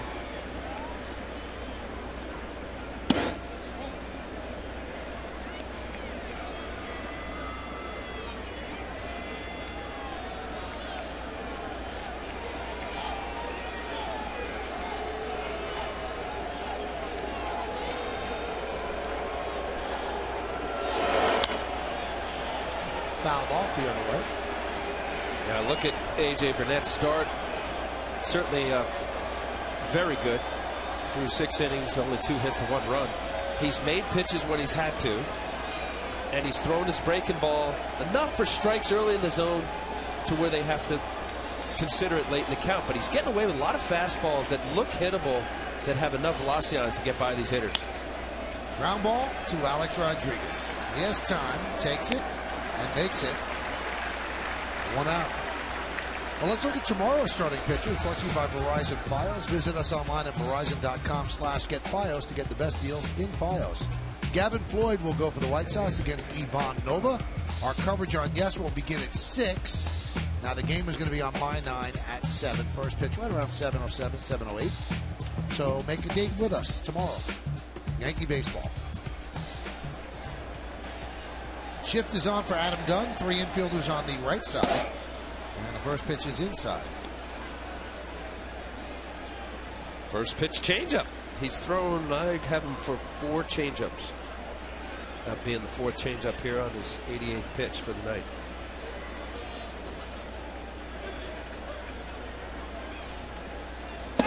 Another one. Now, you're 1-0 game. You're deep into your pitch count.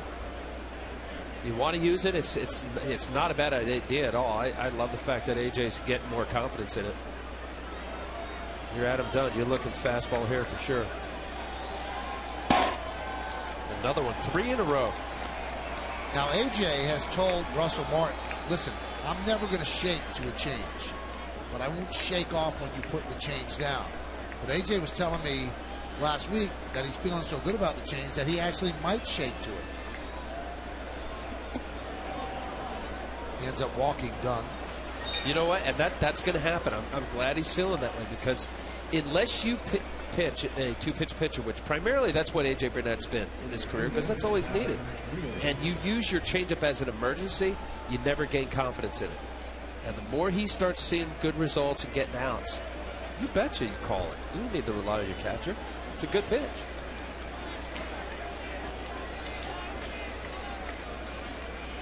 Philip Humber would like more runs. He's in a tight ball game here at 1-0. Strike to Alex Rios. Rios 0 for 2. Hitless in his last 22 at bats, hitting 157.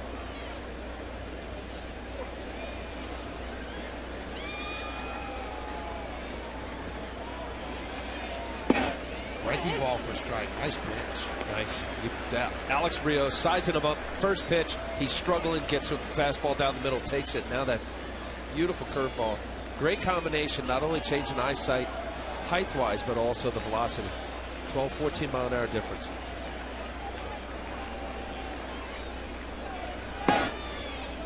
Count 1-2. Strong wind blowing here at the stadium. The flags are blowing in. You can see the ones in left center field. So it's going to take something to hit one out. They've kind of whipped up a little bit more in the last couple of innings. High fastball. 1-2.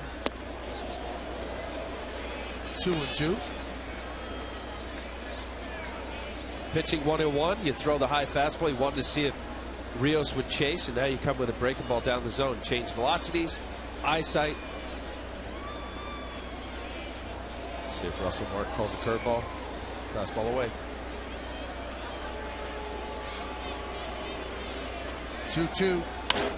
That breaks his streak of 0 for 22, a single left field. So runners on first and second with one man out. Let's check out the White Sox in-game box score brought to you by Panasonic Lumix. Not a lot of hits there. Carlos Quinton with a double, and he scored a run. Adam Dunn with a single, and now Alex Rios with a single. And Adam Dunn drove in that run, not with the single, but with a ground ball. Second inning that the White Sox have 2 runners on. They had the first 2 runners in the second, but A.J. wiggled out of trouble. There's A.J. Przinsky. He is 0 for 2.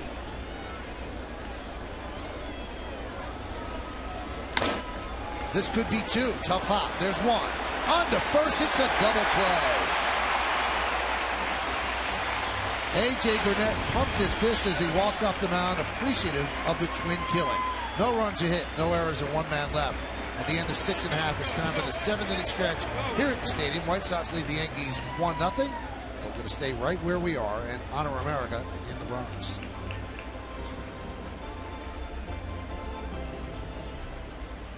Your attention, please, ladies and gentlemen. Will you please rise and remove your caps?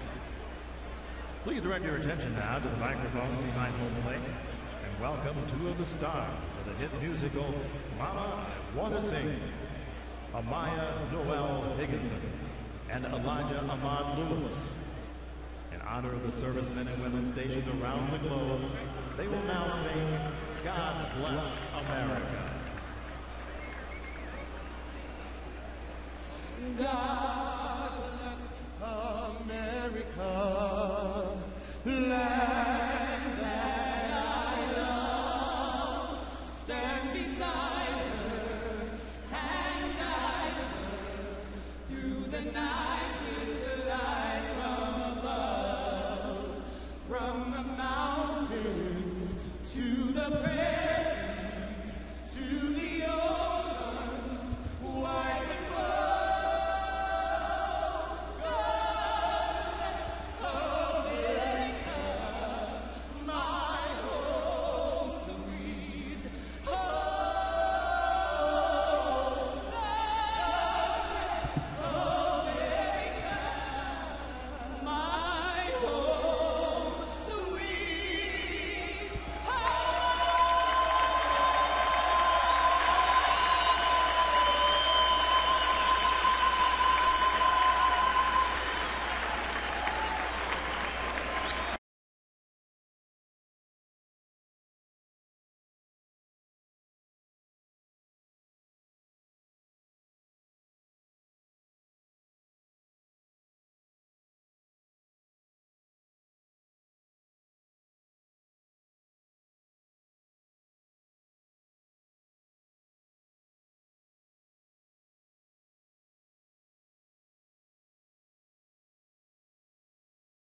Right now, here at Yankee Stadium, Philip Humber is not allowed a hit to the New York Yankees. They've only had 2 base runners. Curtis Granderson walked, and Nick Swisher was hit by a pitch. That's the Yankees in-game box score, brought to you by Panasonic Lumix. So it's going to be Granderson, Teixeira, and A-Rod. The pitch count is at 79 for Humber as he enters the 7th inning.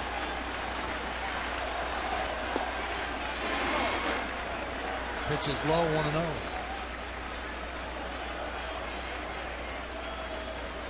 Cadillac scoreboard, 1-0. White Sox. Grounded to first. Konerko is there, 1 out. Al, what's he doing? Why is he pitching so well? I was just going to say, Philip Humber has shown a fastball in 87 to 90-91. Donnie Cooper, the pitching coach for the White Sox. I see late movement. I see a guy that is getting ahead just about every batter. He's shown 4 pitches. I think he's gotten away with some pitches in the sense that it looks hittable, at least location-wise and velocity, but he's got movement on that pitch that you can't see. Certainly sitting up here. Like that pitch right there, that's 87 miles an hour down the middle. It's a 2-seam running fastball, meaning it'll have a little bit of tail running away from the left-hander in on the righty. I think he's sneaky fast. Drop a backdoor curveball. There are certain guys, Michael, that you look at the radar gun, 95 or better, gets peppered. Hitters will see it. Then you got a guy like this, I assume, based on his delivery and how it's coming out, it looks faster than the velocity showing. Sneaky fast.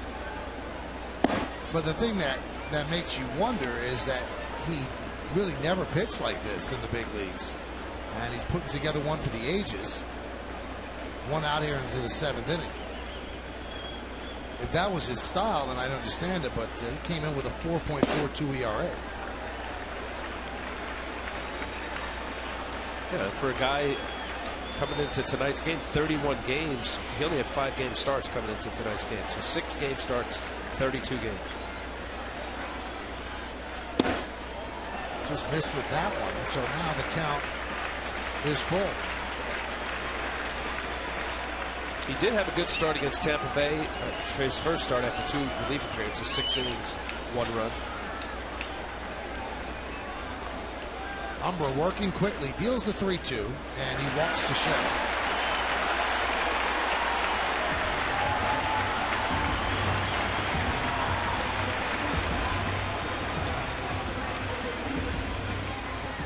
Let's take a look at the K by K. Humber, fastball, paint. Couldn't pull the trigger. Alex has a comeback fastball. A little off the plate. Big curveball. Posada, hanging slider down the middle to Russell Martin.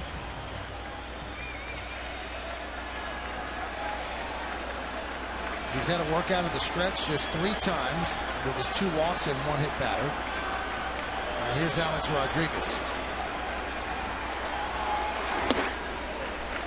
Count 1-0. You know, think about this start here too for Ozzie Guillen. The White Sox haven't won. They're in a bad slump. This isn't just about a no-hitter. This is a 1-0 game. It's not about, let's see if the young man gets a no-hitter. They got a tight ball game here. And they got to start winning some games. They've lost 10 of their last 11 games. And there are people in Chicago murmuring about people losing their jobs, like the hitting coach Greg Walker, and some people questioning Ozzie Guillen. So you're not dealing with history here. You're just dealing. They need to win on this Monday night. And as Al said, the no-hitter almost becomes secondary because they got to get a win here. I don't know if they'll push his pitch total that high, but it'd be awfully tough to take him out. This will be his 90th pitch. 1-1. And there's the no-hitter. Alex Rodriguez with a single up the middle. So now they have to worry about protecting their lead. Well, you'll see Ozzie Guillen get with Donnie Cooper, the pitching coach, getting the bullpen ready as that pitch count gets up. With Philip Humber, his best start in the big leagues. Buying a little time here, A.J. Pierzynski.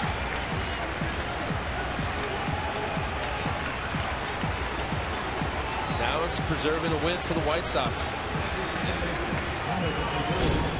Let's take a look at the pitch by pitch. A little high fastball running inside, up in for a ball, a little slider, cutter, and then fastball away. Alex stayed up the middle, hard grounder past Umber, breaking up the no-hitter. So now the Yankees have to go about the business of trying to win this game, and I think Ozzie is also somewhat hesitant to go to that bullpen. Chris Sale getting ready. One of 3 lefties out there. Cano fouls it away.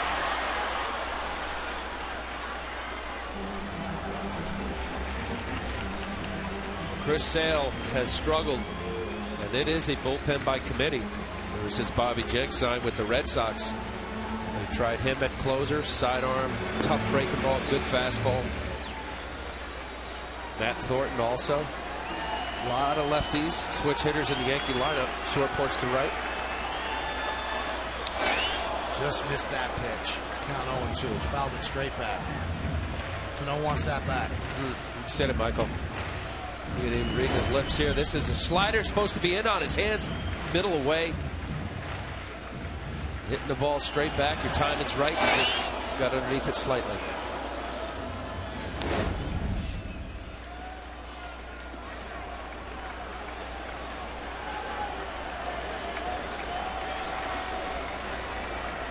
So Teixeira with a walk and Alex Rodriguez with a clean ground ball single up the middle to break up the no-hitter. Now the Yankees are dealing with the shutout and the lead.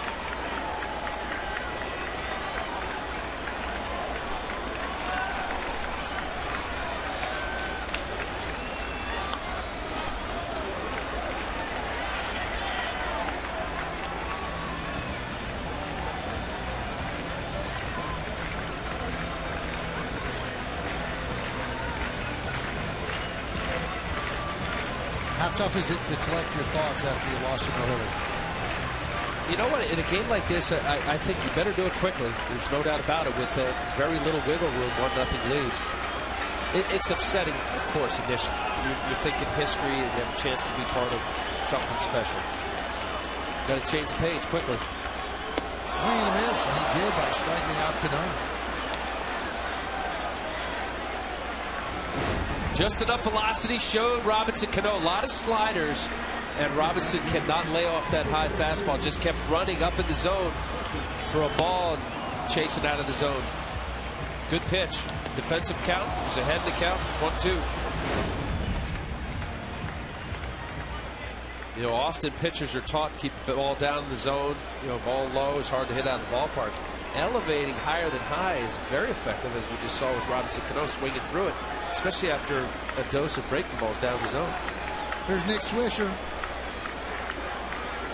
Nick 0 for 1 was hit by a pitch. Not 1-0.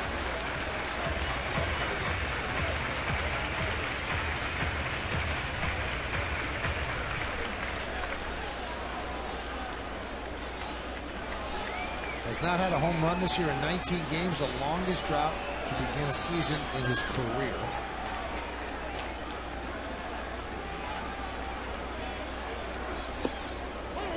Umber was trying to become the 7th former Met.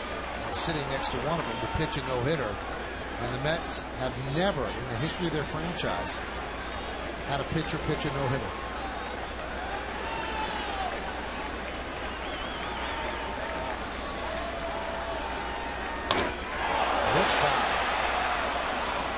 Still can't believe that. Tom Seaver. Good. Nolan Ryan was there. You? No, not me. Don't put me in that one. David Cone.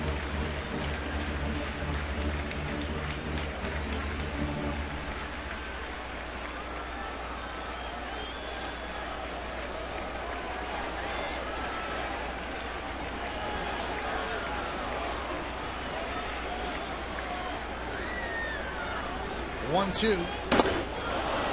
Just stayed alive. We're trying to think of the 6. Seaver. Ryan, pitch 7. Al, lighter. Does A.J. Burnett David count? Cone. Yeah, Never A.J. played in the big Burnett. leagues. Yeah. He was minor league property. Does that count? I don't think that counts at the 6. Mike Scott. And there's one more. But A.J. Burnett was actually traded for Al Leiter. And he pitched a no-hitter with the Marlins. Walk 9.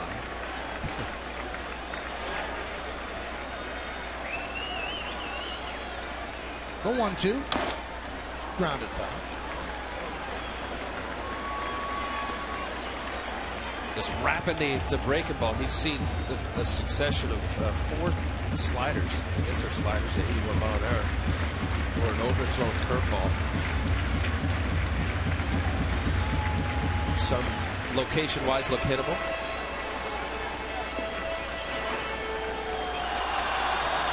That's the pitch count breakdown. So this inning has matched his high, which was 20 in the first. His next pitch will be his 100th. He's had 2 previous starts, 94 pitches respectively. Grounded to first. Konerko is there. So Umber gives up a hit, but works into and out of trouble. A strong 7 innings for the White Sox right-hander. Let's take it to the 8th. It's 1-0 Chicago.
For his night's probably over. Now the White Sox will hold their breath and go to their bullpen. But first, A.J. Burnett has to pitch the 8th inning. We found out that 6th guy, and we should have known. Doc Gooden. And we took it as for granted, right? Right. I thought you said it. Now, Hideo Nomo pitched one before going to the Mets, but we're talking about guys that left the Mets and then pitched to Nomo. Scott Erickson, too. I believe so, yeah. A little time with the Mets. Follow the New York Yankees with the MLB.com at Bat 11 app for your iPhone, iPad, Android, or BlackBerry. Get live audio, pitch-by-pitch tracking, video highlights, and more. Text @BAT to 31826 or visit Yankees.com for details. Gordon Beckham fouls it back. Count 0-1. You know, caught up in the no-hitter, A.J. Burnett really pitched a great game. Really. You obviously you have to give Philip Umber all the credit for doing what he just did, but no question about it. Yes, this White Sox lineup has struggled lately. I like the combination. Job of Chamberlain warming up. From his fastball curve, sprinkled in enough changeups. He's got good life on his fastball. Here he is in the 8th inning. Just what the Yankees needed.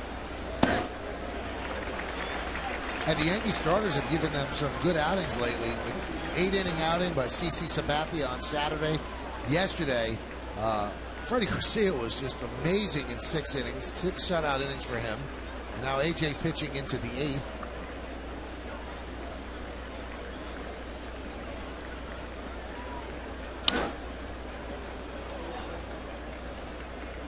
Well, it's really not a big secret. You have good starting pitching, decent middle relievers, and a good closer. You're going to be in every game.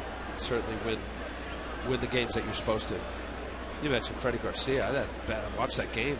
I know you were down there. Just an unbelievable split finger, changing speeds, great movement on his fastball. You don't have to throw 95. Get big league hitters out. 1-2.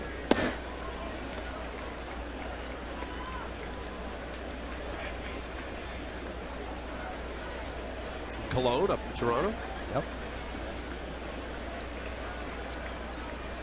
And he's showing some nice life on his fastball. Good velocity. 2-2. Line to right field. Swisher will make the play.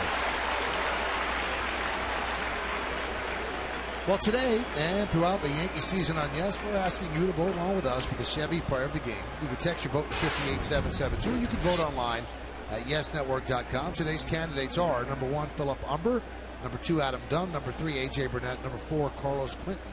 Vote now, make your voice heard, and of course, standard text messaging rates apply.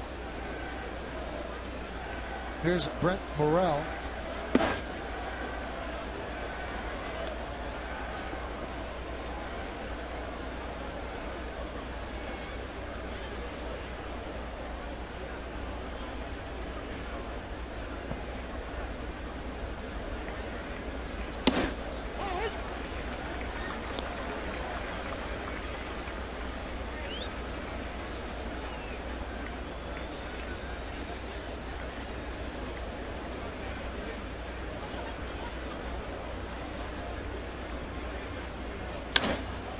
That one's driven to right field and deep. Going back is Swisher. He's on the track in the corner. He makes the play.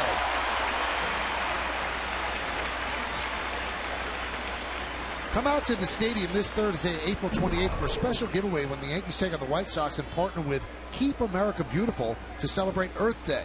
The first 18,000 guests in attendance will receive a flower seed pack courtesy of Keep America Beautiful. For tickets, log on to Yankees.com, visit the Yankee Stadium ticket window, Yankees clubhouse shops, or call Ticketmaster at 877-469-9849.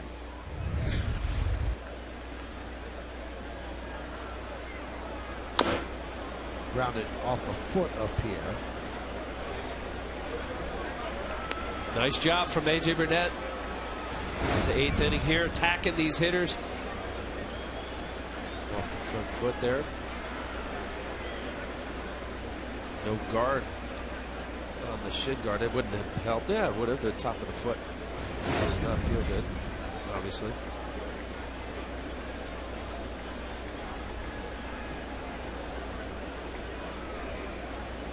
Alex taking away the bunt.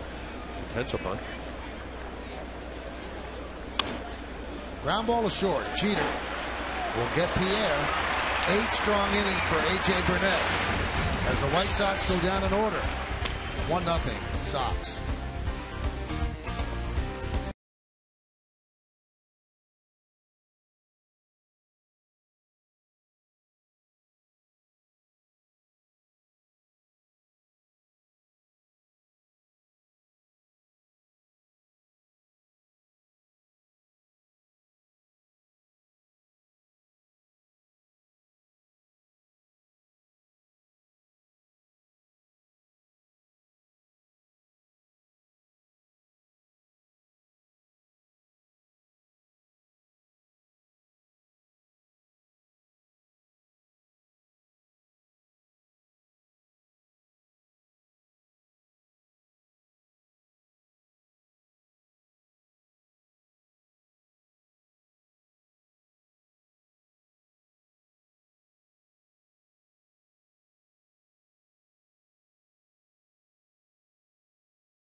Brought to you in part by J&R Music and Computer World.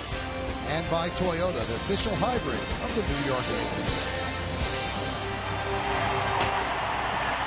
Well, Philip Humber's night is over. 1 hit over 7 innings, and Ozzie Guillen makes a call to the bullpen, brought to you by AT&T. And the new pitcher is going to be the left-hander, tall, thin left-hander, Chris Sale. Michael, obviously these numbers aren't reflective of a guy with a great arm. 95 to 100 miles an hour, a devastating put-away slider. It's not the walks that's getting him. 11 hits in 8 2/3 innings. Al, I've got bad news for you, buddy. You're off the list of 6 pitchers that pitched a no-hitter after the Mets because you pitched yours before. So it's Hideo Nomo replaces you. And the 6 would be Hideo Nomo, David Cone, Dwight Gooden, Mike Scott, Seaver, and Ryan. So you pitched it the first time with the Marlins, not the second time after the Mets. Right. So I might be the only one that did it before going to the Mets. I'm not sure. There's Sergio Santos getting ready. Posada grounds one to Morel. And there's one out.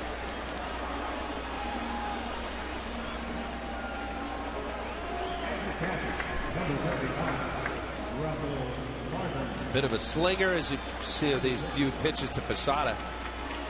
Guy had never spent a day in the. He ended up getting drafted in June of 2010 and was in the big leagues the same year. A little time in the International League Charlotte and the Carolina League A-ball. 100 miles an hour. Through 11 games in the minors and then up to the big leagues. I did a real nice job for him last year.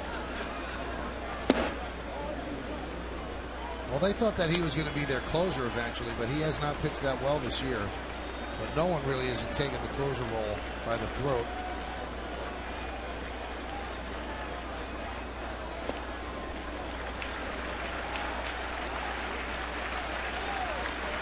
Uh, 22 years old, young kid, #1 pick out of Florida Gulf Coast University.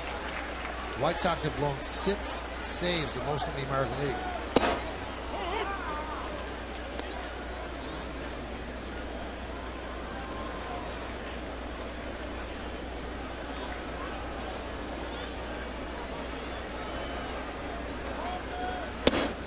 There's a strike.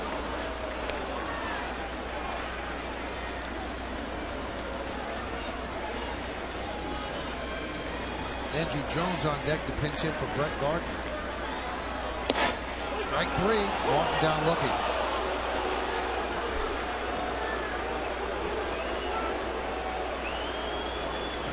He goes 3-0 count, but gets a 3-0 fastball over and then just cannot pull the trigger. 94 mile an hour. Again, coming from a low 3/4, slinging it. A lot of legs, arms, elbows coming at the hitter. Not sure this. Just here it is. Well, Andrew Jones pinch hitting for Gardner, and Ozzie Guillen had Jones last year with the White Sox, and he's going to mix and match and bring in a right-hander to face Andrew. So Chris Sale comes in, gets 2 outs in the 8th, and now Santos will come on to face Jones.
Jack Curry back in the studio for the WB Mason postgame. Get a breakdown of this first game against Chicago and highlights from around the major leagues. Plus, Kim Jones talks to the team from the clubhouse. It's all coming up on the postgame, and it's only on Yes. Well, Joe Girardi is going to use 3 players with 1 move.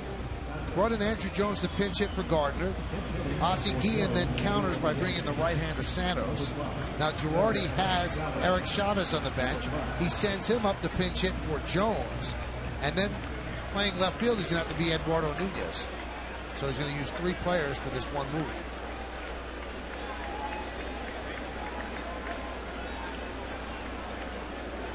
Santos deals, and Chavez takes outside. Well, you're playing the righty-lefty matchup, of course. Santos, part of this bullpen. Very good so far. 9 2/3 innings, the 13 strikeouts. Could emerge as the closer.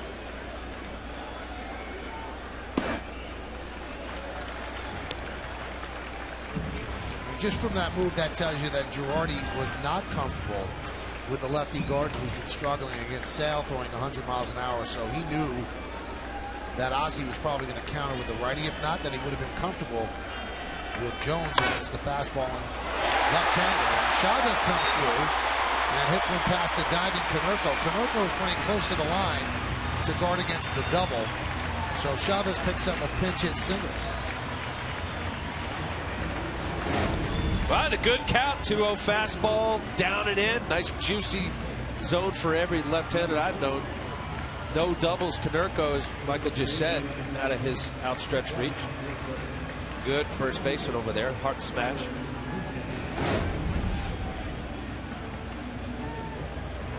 So now Eduardo Nunez will pinch run and take over in left field.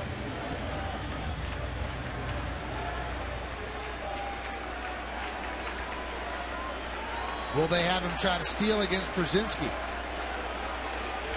Well, 13 for 14 success rate against Brzezinski and the White Sox pitchers. You don't always steal on the catcher.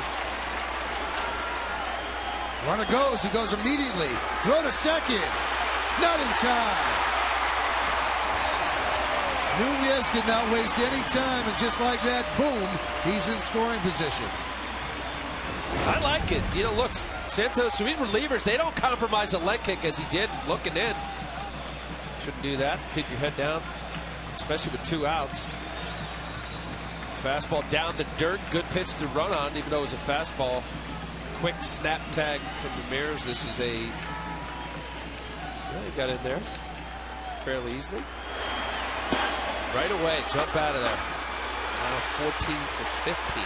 Boy, Brzezinski made that close. Good throws. Despite a pitch that's tough to throw on. The 1-0 to Jeter. Grounded right back to Santos. So that goes by the boards. The Yankees used 4 players in the number 9 hole. Couldn't push across a run. They leave 1 stranded. We go to the 9th. 1-0 White Sox.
White Sox starting at 6 without a batting practice today, and then the Tri-State 4 pregame.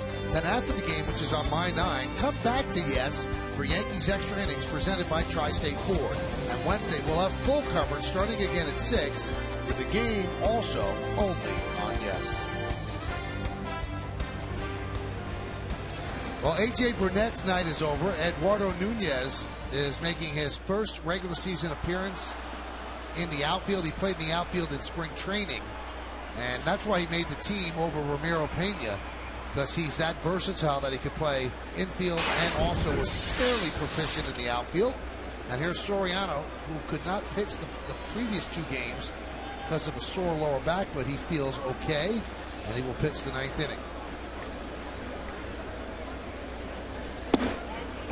There's a strike. Tough break for A.J. Burnett. The only thing he can do is lose tonight. He can't win this game, and he deserves a better fate pitching as well as he did. 1 run in this game in the 4th inning, a double by Quinton. Konerko moved him to 3rd on a ground ball to 2nd. Then the Yankees played the infield back. Adam Dunn with a ground ball to short. That scored Quinton, and that is the only run in the game. And remember, that double could have been played into a single by Granderson if he just played the ball without diving, but I think he misread the ball off the bat, went back, then came charging in, made the dive, couldn't get it, the ball got by him. Backing up was Gardner. By that time, Quinton was on 2nd, and that set up the inning. Popped up off the bat of Ramirez, coming on Jeter, and it's going to fall for a base hit.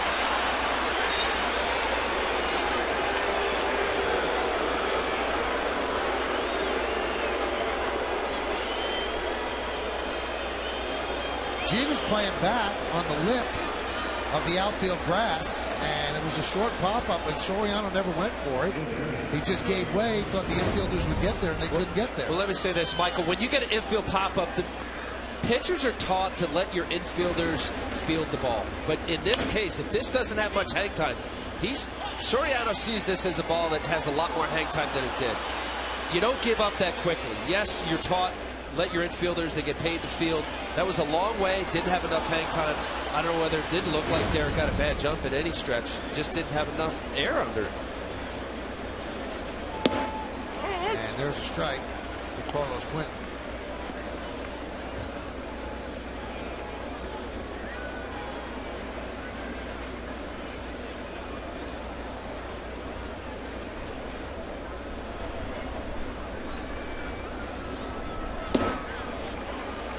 Swing and miss. Well, let's see here. Okay, so they're playing back. He's coming in. Maybe a slight hesitation, just not enough. You don't give up that quickly on an infield pop-up. Derek certainly running as fast as he could to get to it. Couldn't get to it.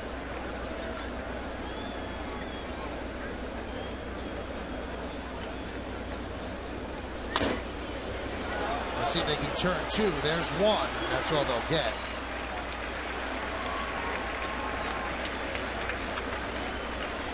Now, Al, let me defend Soriano here. That ball was behind the mound.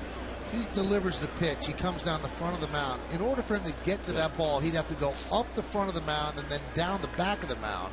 I don't know if he'd be able to get there. Listen, it's not an easy play, and I hear you, because my general rule of thumb was when I pitched, I would get out of the way. But there are certain balls, and this may have been one of them, where off the bat you think it's got plenty of height. You see the slight hesitation on Derek's part. Ball, 3 or 4 feet behind the mound. I know. You know what? You see little pop-ups. I think it's just one of those perfectly placed pop-ups. Here's Konerko. 0 for 2 with a walk. Brent Lillibridge is pinch running for Carlos Quinton.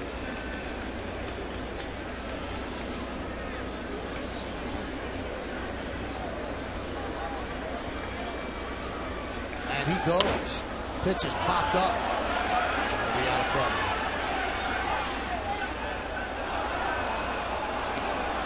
Now, I don't know if a Yankee may believe the throw was coming from the catcher, but Lillibridge did slide into second base on that pop-up.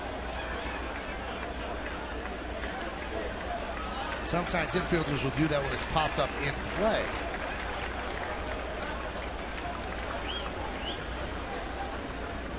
So let's see if he goes again on the 0-1 pitch.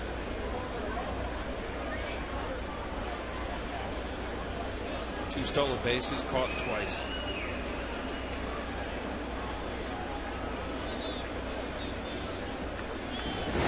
Let's see if Cano dekes him. Well, this is straight steal. Unlike Eduardo Nunez, it was successful. Head down. I mean, that's not going to curry much favor with the White Sox from Cano, because it wasn't as if you could double up Willibridge. The ball was popped up out of play, and Cano made believe he was turning a double play. That's why Willibridge slid into second.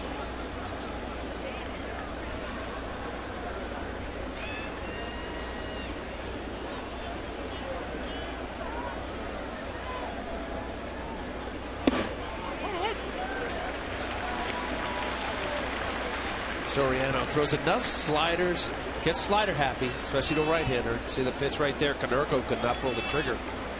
92-mile-an-hour fastball. He's got 2 or 3 different angles from his breaking ball. Slider. 3, slider. And it goes. Throw to second. Cano could not hold on to the ball.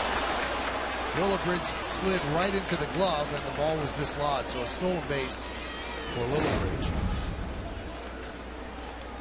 Good jump, Willibridge, obviously a runner. Let's see what kind of a little one-hopper. How much that Cano has it in the glove. Just on the heel of it. It's been a heck of a play.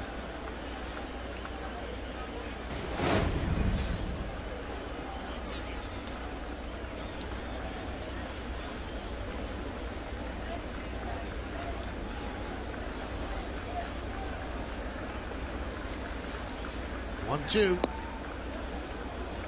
Tyler Kepner of the New York Times points out that Paul Konerko made his major league debut in 1997, pinch hitting for the Yankee bullpen coach Mike Harkey.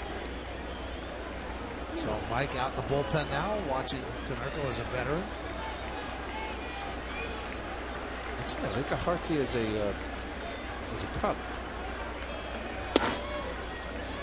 Well, Dodgers, Angels.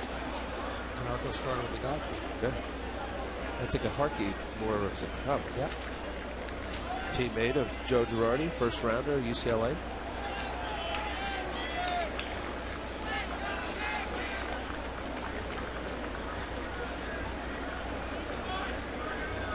Two. Line drive, a base hit to left field. Willibridge will round third. The throw from Nunez is cut off by Alex. It's an RBI single for Konerko, and that little pop-up behind the mound comes back to bite the Yankees as they trail 2-0.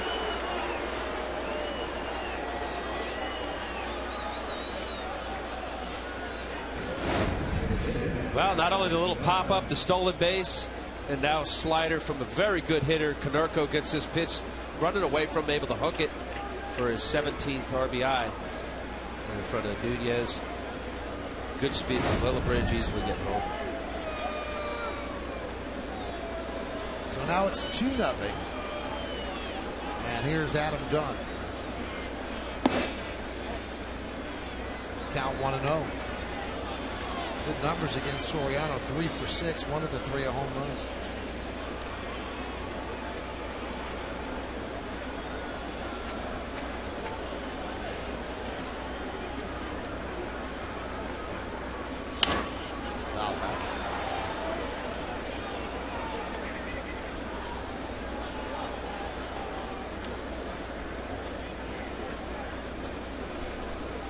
Big insurance run for the White Sox with the state of the White Sox bullpen.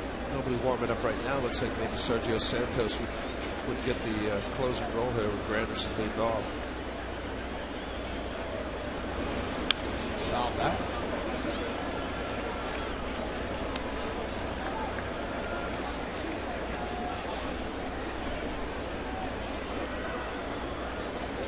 For the Yankees in the bottom of the 9th inning, Granderson to Sharon A-Rod. So they have the hitters they want up. If anybody gets on, it'll be Cano. After that.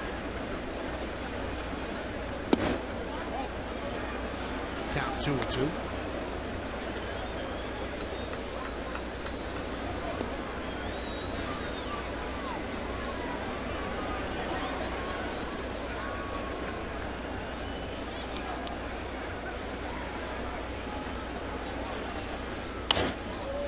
foul ball.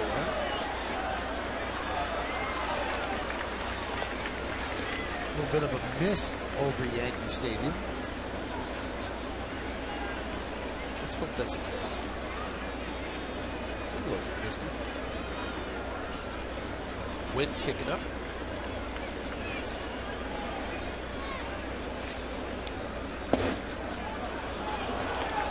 Soriano can't believe he didn't get that call. 95-mile-an-hour fastball. You can see his body language is not pleased. Well, you got a guy, and Dunn is 6'5".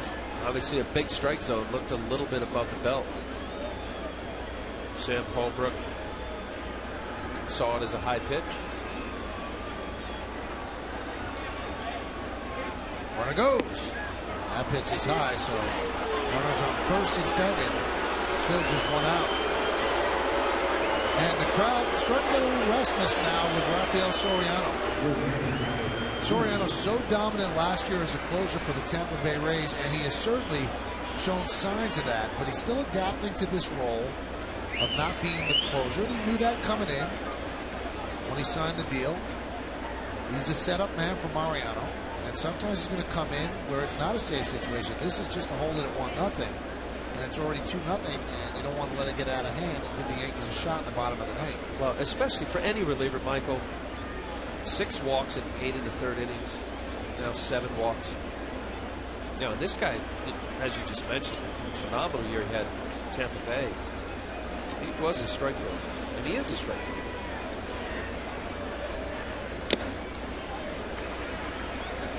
Last time up, Alex Rios got off the 0 for 22 schneid with a clean single to left.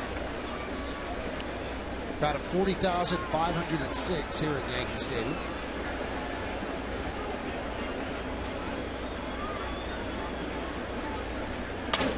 Ground ball up the middle. Jeter flips the Cano one. On to first, it's a double play. So they got what they needed. 6, 4, 3. Last legs coming up for the Yankees.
The Joe Girardi Show as the skipper breaks down the catchers throughout the Yankee system and previews this weekend's Blue Jays series. The Joe Girardi Show tonight after the postgame.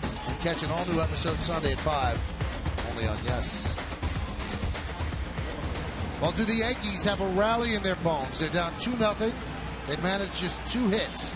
A single by A-Rod, a single pinch hit single by Aaron Chavez.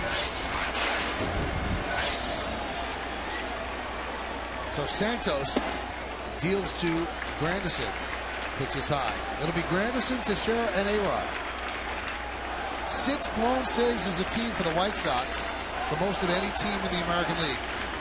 They've lost 10 of their last 11. 96-mile-an-hour fastball right in there for strike.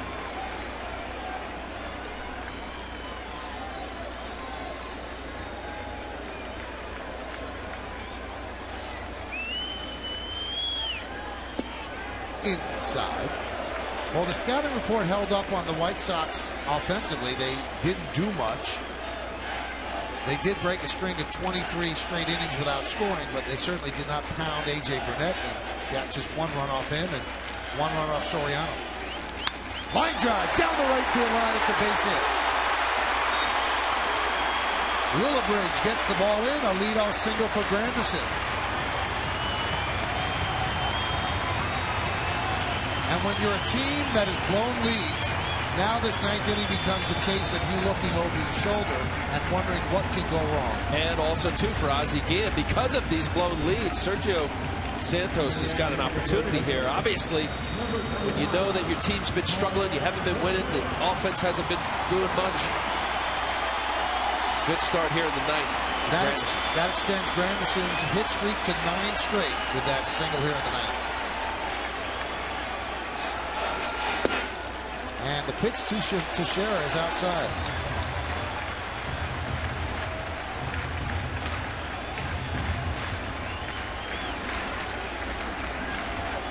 Teixeira tonight, 0 for 2 with a walk. 6 home runs on the season. And the pitch outside, 2-0. The crowd has had very little to cheer about other than the fine pitching by A.J. Burnett.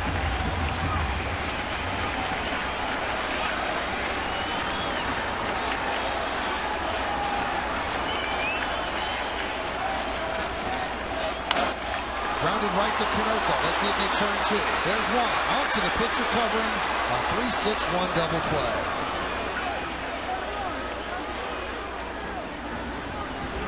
So with 1 swing, the Yankees are down to their final out. Wow, that was just an at-bat to Teixeira that he just knew the fastball was coming, ended up hooking it.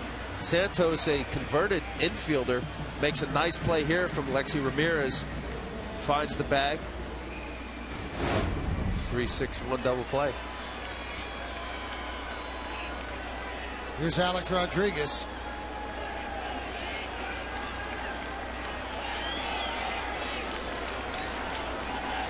Alex broke up the no-hitter with a single up the middle in the 7th inning.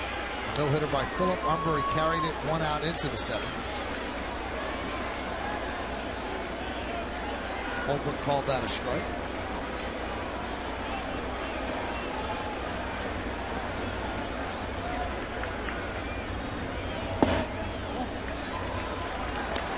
Al's right. This closer job is up for grabs on the White Sox team.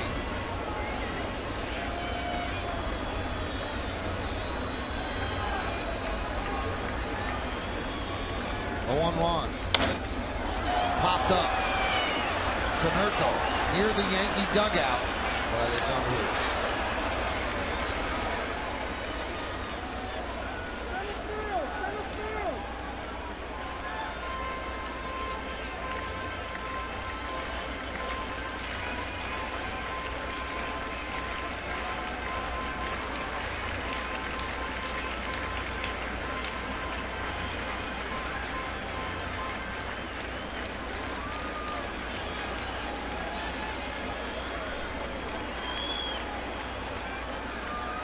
The 1-2 from Santos. Swung on it, missed. And A.J. Przinsky trying to get the ball. Now gets an angle, fires to first, and that's the ball game as the White Sox win this one 2-0.